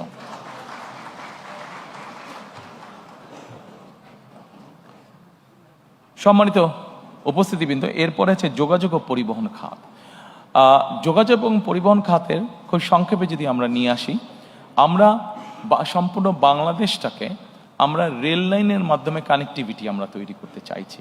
রেল লাইনের মাধ্যমে অবশ্যই রোড আছে, রাস্তাঘাট, হাইওয়ে, মোটরওয়ে, বাস, ট্রাক, এগুলো অবশ্যই আছে, কিন্তু রেলওয়ের মাধ্যমে এই জন্য আমি আপনাদের সামনে কথাটা তুলে ধরলাম যে রেলওয়েকে যদি আমরা ডেভেলপ করতে পারি, তাহলে কিন্তু মানুষের যাতায়াত খরচ, সেটা নিজের যাতায়াত খরচ হোক অথবা পণ্য পরিবহন হোক, সেটি অনেকাংশে কমে আসবে। এই কমে আসার ফলে যেটি হবে, মানুষ যেরকম সহজে যাতায়াত করতে পারবে, আমরা যদি সারা দেশে রেলওয়ে কানেক্টিভিটি তৈরি করতে পারি, মানুষ যেরকম সহজে যাতায়াত করতে পারবে, একই সাথে তার ব্যবসা বাণিজ্যের ক্ষেত্রেও সুবিধা হবে, তার পণ্য পরিবহনের সুবিধা হবে, অর্থাৎ তার জন্য ইকোনমিক্যালি জিনিসটা অনেক বেশি ভায়াবল হবে। আমাদের দেশের নৌ পরিবহন বা জলপথ যেটা আছে, আনফর্চুনেটলি অনেক খাল বিল বন্ধ হয়ে গেছে। এই ব্যাপারে আপনাদেরকে এর মধ্যে আমি বলেছি যে আমাদের 20,000 কিলোমিটার খাল খননের পরিকল্পনা রয়েছে।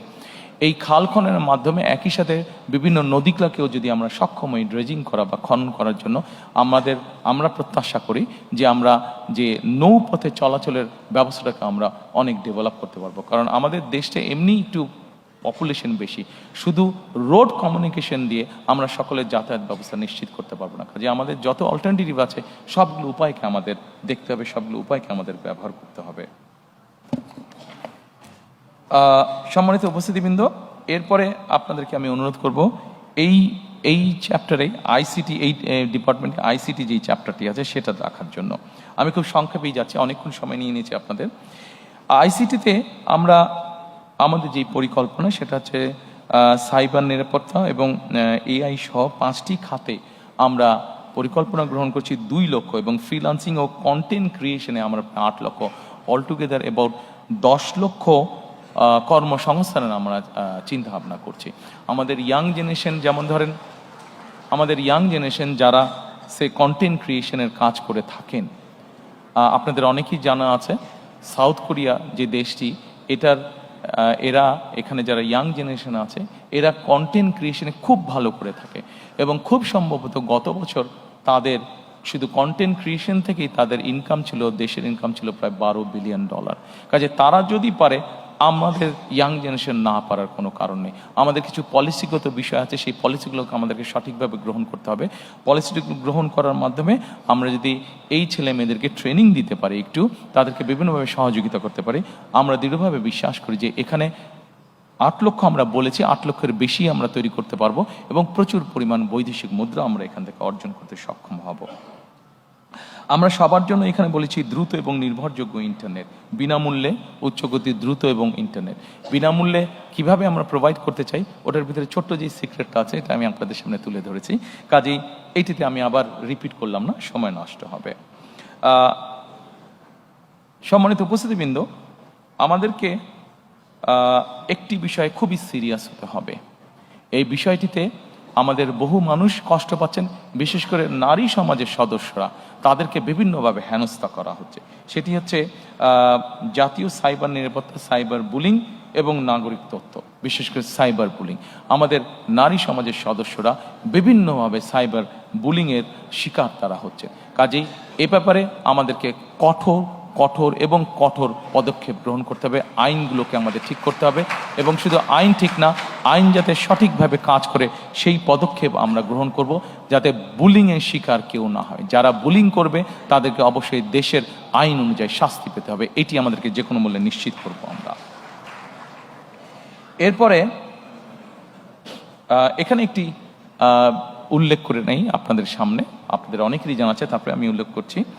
বাংলাদেশে এই মুহূর্তে যে আইসিটি মিনিস্ট্রি আছে, আপনাদের অনেকেরই জানা আছে, এই আইসিটি মিনিস্ট্রি খুব সম্ভব 3 সাল পর্যন্ত এটি অন্য সায়েন্স অ্যান্ড টেকনোলজি মিনিস্ট্রির সাথে খুব সম্ভব এটি সম্পর্কিত ছিল। বেগম খালেদা জিয়া সরকারের সময় আইসিটি এখন যে মিনিস্ট্রি আছে এটিকে বের করে নিয়ে এসে আলাদা একটি মিনিস্ট্রি গঠন করা হয়। অর্থাৎ 2004 সালে বিএনপি সরকার এই আইসিটির গুরুত্বটি অনুধাবন করেছিল এবং সেইভাবে সেটিকে গুরুত্ব দিয়ে আলাদা মিনিস্ট্রি গঠন করেছিল।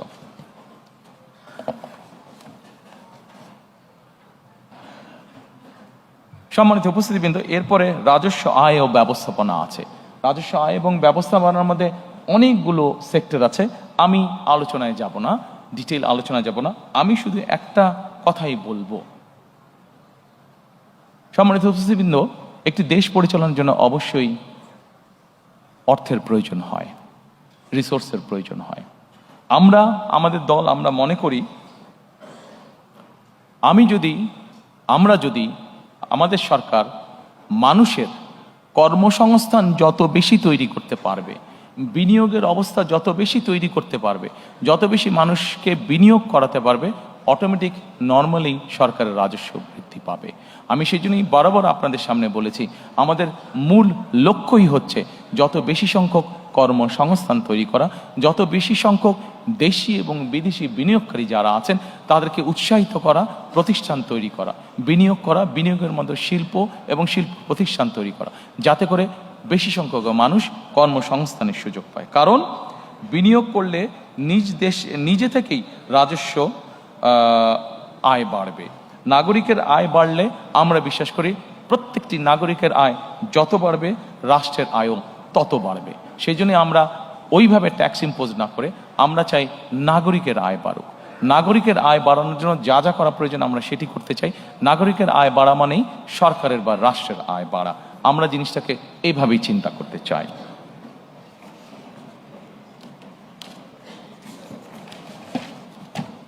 এরপরে সম্মানিত উপস্থিতিবৃন্দ, আপনাদেরকে অঞ্চল ভিত্তিক সুষম উন্নয়নের মধ্যে আমি নিয়ে যেতে চাই।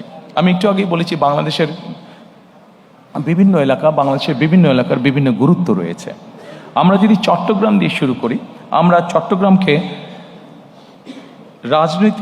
বাণিজ্যিক রাজনৈতিক হিসাবে প্রতিষ্ঠিত করতে চাই। চট্টগ্রামকে আমরা বাণিজ্যিক ক্যাপিটাল হিসাবে, রাজধানী হিসাবে আমরা প্রতিষ্ঠিত করতে চাই। ঠিক একইভাবে সম্মানিত উপস্থিতিবৃন্দ, উত্তর অঞ্চল, আমরা সকলেই জানি যে বাংলাদেশের উত্তর অঞ্চল হচ্ছে একটি কৃষি নির্ভর এলাকা। কাজে এই কৃষি নির্ভর এলাকা যেহেতু, সেই জন্যই আমরা চাই উত্তর অঞ্চলে কৃষি রিলেটেড কি ইন্ডাস্ট্রি হতে পারে, সেই ধরনের ইন্ডাস্ট্রি যারা এরই ভিতরে করছেন বা করতে চান, সেই মানুষগুলোকে আরও প্যাট্রোনাইজ করা, এনকারেজ করা, যাতে তারা সেই ধরনের শিল্প তারা গড়ে তুলতে চান।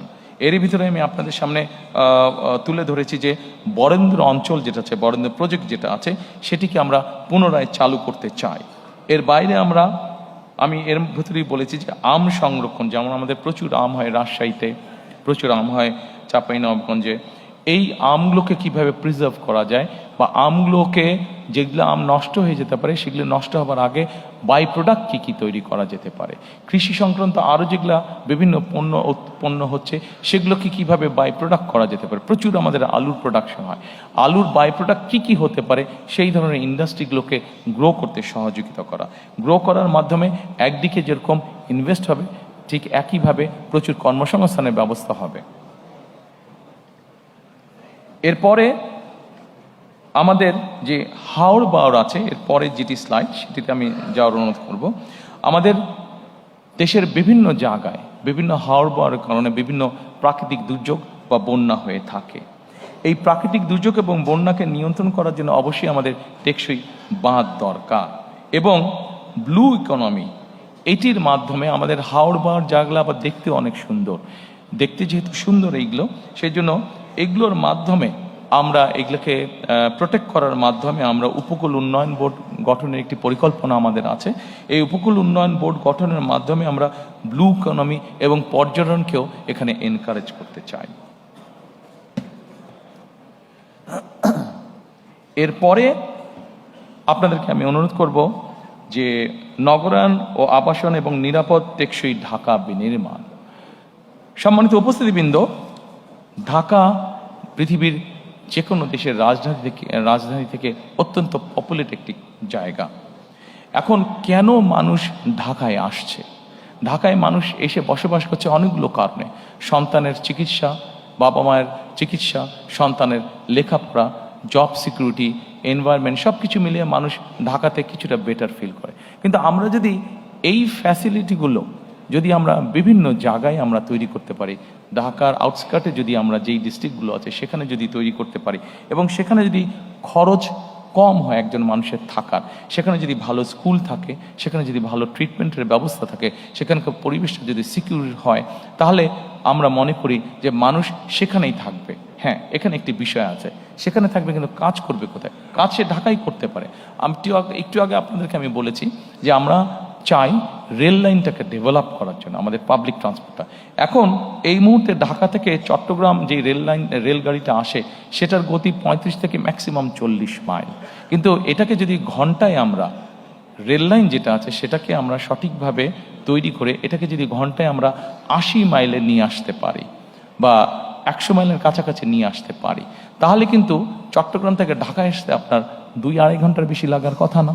এবং 2-2.5 ঘন্টা যদি লাগে, তাহলে সময় লাগে, তাহলে যে কোনো মানুষ সেখান থেকে এসে ব্যবসা বাণিজ্য বা যেই কাজ থাকুক সেরে আবার একদিনে ফিরে যেতে পারবে।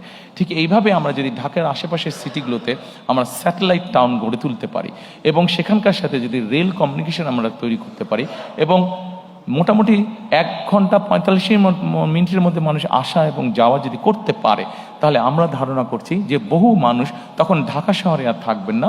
যেই ফ্যাসিলিটি ঢাকা শহর আছে সেগুলো আমরা ওখানে দিতে পারবো, এবং তার যেহেতু যাওয়া আসার জন্য ইজি হবে, তখন সেই মানুষগুলো তারা ওখানেই থাকবেন। শুধু যার কর্মস্থল ঢাকায় সে শুধু আসবেন, এসে কাজ শেষ করে আবার চলে যাবেন। পৃথিবীর অনেক উন্নত দেশগুলোতে এভাবে মানুষ করে থাকে। যদি তারা করতে পারে, তাহলে আমরা কেন করতে পারবো না? এটি আমাদের একটা চিন্তা ভাবনা আছে। এরপরে সম্মানিত উপস্থিতিবৃন্দ, আমি আপনাদেরকে অনুরোধ করব পর্যটন খাত দেখার জন্য। অনেকেই আমরা দেখি যে আমাদের দেশে কক্সবাজারের মানুষ যাচ্ছে, আমাদের দেশে আরও কয়েক জায়গায় মানুষ যাচ্ছে, কিন্তু আমরা যদি খেয়াল করে দেখি কক্সবাজারে যে পরিমাণ মানুষ যাচ্ছে, সুন্দরবনে সে পরিমাণ মানুষ যাচ্ছে না। যাচ্ছে, কিন্তু সুন্দরবন কিন্তু অনেকগুলো ছোট ছোট প্রাইভেট সেক্টরে অনেক ছোট ছোট কিন্তু ট্যুরিস্ট স্পট হয়েছে। কেন যাচ্ছে না? এই জিনিসগুলো আমাদেরকে সুন্দরভাবে উপস্থাপন করতে হবে। আমাদের দিনাজপুরে এরকম অনেক পুরনো রাজবাড়ি আছে, অনেক মসজিদ আছে, অনেক মন্দির আছে, যেগুলার ট্যুরিজম ভ্যালু আছে, যেগুলার হেরিটেজ যেগুলো আমাদের, কিন্তু সেই জিনিসগুলোকে আমরা উপস্থাপন করতে পারিনি সঠিকভাবে। নিশ্চয়ই আপনাদের চোখে পড়েছে, আমি যখন লন্ডনে ছিলাম তখন আমি হঠাৎ একদিন খেয়াল করলাম যে সৌদি আরব তাদের ট্যুরিজমের বিভিন্ন বিষয় অ্যাড দিচ্ছে ইন্টারন্যাশনাল টিভি চ্যানেলগুলোতে। তারা বর্তমানে সৌদি আরব তাদের ট্যুরিজমকে এনকারেজ করছে, বিভিন্নভাবে গড়ে তুলছে, ট্যুরিস্ট অ্যাট্রাক্ট করার চেষ্টা করছে। আমাদের এতদিন ধারণা ছিল সৌদি আরবে মানুষ শুধু যায় ধর্মীয় কারণে বা ব্যবসা বাণিজ্যের কারণে, কিন্তু এখন তারা আস্তে আস্তে ট্যুরিজম অ্যাট্রাক্ট করছে। তো সৌদি আরবের মতন দেশ যদি ট্যুরিজম অ্যাট্রাক্ট করতে পারে, তাহলে আমরা কেন পারবো না? আমাদের অনেক স্কোপ আছে, অনেক সুন্দর সুন্দর। আমরা রাজশাহীর আম বাগান যেটা আছে, দিনাজপুরের লিচু বাগান আছে, আমরা সেটিকে ঘিরে কেন ট্যুরিজম তৈরি করতে পারবো না? হল্যান্ডে যদি টিউলিপ গার্ডেন দেখতে যেতে পারে মানুষ, তাহলে আমাদের এখানে আমরা কেন এরকম গার্ডেন কোথাও নেই বা কেন তৈরি করতে পারবো না যেখানে মানুষ দেখতে যেতে পারে? কাজে আমরা যদি চেষ্টা করি, আমরা যদি পরিকল্পনা গ্রহণ করি, অবশ্যই আমরা ট্যুরিজম সেক্টরকে শুধু যে কক্সবাজারই সমুদ্র সৈকত দেখতে যাবে তা না, এর পাশাপাশি অনেক ট্যুরিজম সেক্টর, অনেক স্পট, অনেক ডিফারেন্ট কাইন্ডের স্পট আমরা গড়ে তুলতে পারবো ইনশাআল্লাহ। এরপরে আপনাদেরকে আর কষ্ট দিতে চাইবো না, আমরা লাস্টটাতে আমাদের চলে এসেছি। আমাদের যেই লাস্ট স্তম্ভ সেটিতে আমরা কম বেশি চলে এসেছি। এটি হচ্ছে ধর্ম, সমাজ, ক্রীড়া, সংস্কৃতি ও সংহতি। প্রথমেই আছে ধর্মীয় সম্প্রীতি ও পাহাড় ও সমতলের নৃগোষ্ঠী। সম্মানিত উপস্থিতিবৃন্দ, এটি অনেক বড় আছে। আমরা প্রথমেই বলেছি ধর্ম যার রাষ্ট্র, যার যার রাষ্ট্র সবার। আমরা এইভাবেই বিষয়টিকে দেখি, এইভাবেই জিনিসটাকে বিশ্বাস করি।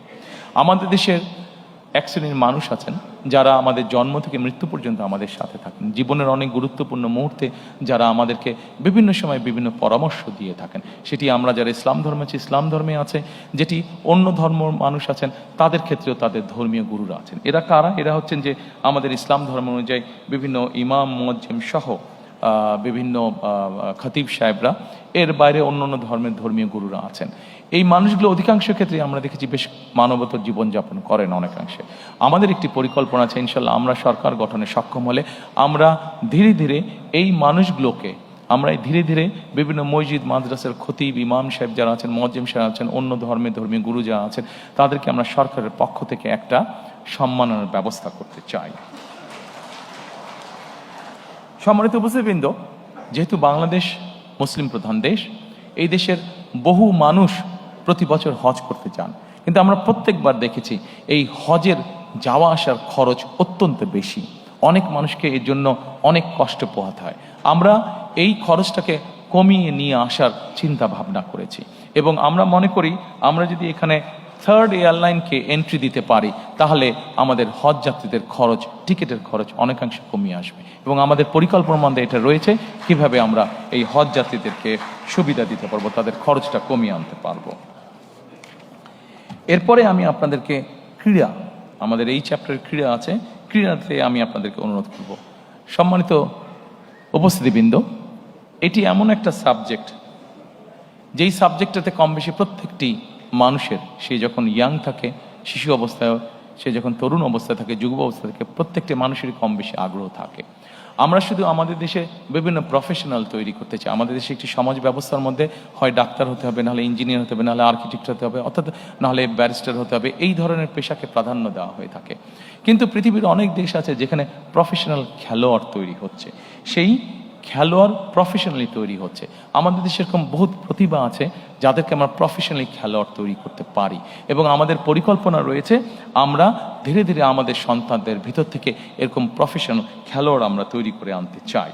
এটি আমাদের অন্যতম পরিকল্পনা অনেকগুলোর মধ্যে। সম্মানিত উপস্থিতিবৃন্দ, এরপরে গণমাধ্যম, শিল্প, সংস্কৃতি আছে। আমি আগেই বলেছি আমরা গণমাধ্যমের স্বাধীনতায় বিশ্বাস করি, কারণ আমরা মনে করি, বিএনপি মনে করে গণমাধ্যম যদি স্বাধীন না থাকে আমাদের জবাবদিহিতা তৈরি করতে কষ্ট হবে। কাজে গণমাধ্যম যদি থাকে আমরা সহজেই দেশে একটি জবাবদিহি সরকার তৈরি করতে সক্ষম হব, জবাবদিহি একটি পরিস্থিতি তৈরি করতে সক্ষম হব। একই সাথে শিল্প এবং সংস্কৃতি, আপনাদের যদি মনে থেকে থাকে এই শিল্প সংস্কৃতি বিভিন্ন সেক্টরে মানুষকে এনকারেজ করার জন্য, সম্মানী গুণী মানুষদেরকে স্বীকৃতি দেওয়ার জন্য শহীদ রাষ্ট্রপতি জিয়াউর রহমানের সময় 21শে পদক এবং স্বাধীনতা পদক, এই দুটি পদক চালু করা হয়েছিল। সম্মানিত উপস্থিতিবৃন্দ, এই পদক দুটি বর্তমানেও চালু আছে। আমাদের পরিকল্পনার মধ্যে একটি পরিকল্পনা আছে সমাজের বিভিন্ন মানুষ যাদেরকে অনেকে কেউ চেনে না, কিন্তু তারা বিভিন্নভাবে সমাজে বিভিন্ন রকম কন্ট্রিবিউশন করে থাকেন। আমরা চাই এই মানুষগুলোকে ধীরে ধীরে ধীরে রিকগনাইজ করার জন্য, তাদেরকে উৎসাহিত করার জন্য, যাতে করে তাদের ভালো কাজগুলো উদাহরণ হিসাবে অন্য মানুষকেও উৎসাহিত করে ভালো কিছু করার জন্য, সমাজের জন্য ভালো কিছু করার জন্য। এবং এই মানুষগুলোকে কিভাবে সিলেক্ট করা যায়, এই মানুষগুলোকে কিভাবে এনকারেজ করা যায়, সেই ব্যাপারে আমাদের একটি পরিকল্পনা রয়েছে। আপনারা নিশ্চয়ই জানেন, খেলার প্রসঙ্গে আরেকটু ফিরে আসবো আমি, নতুন কুড়ি নামে একটি অনুষ্ঠান চালু করেছিলেন শহীদ রাষ্ট্রপতি জিয়াউর রহমান।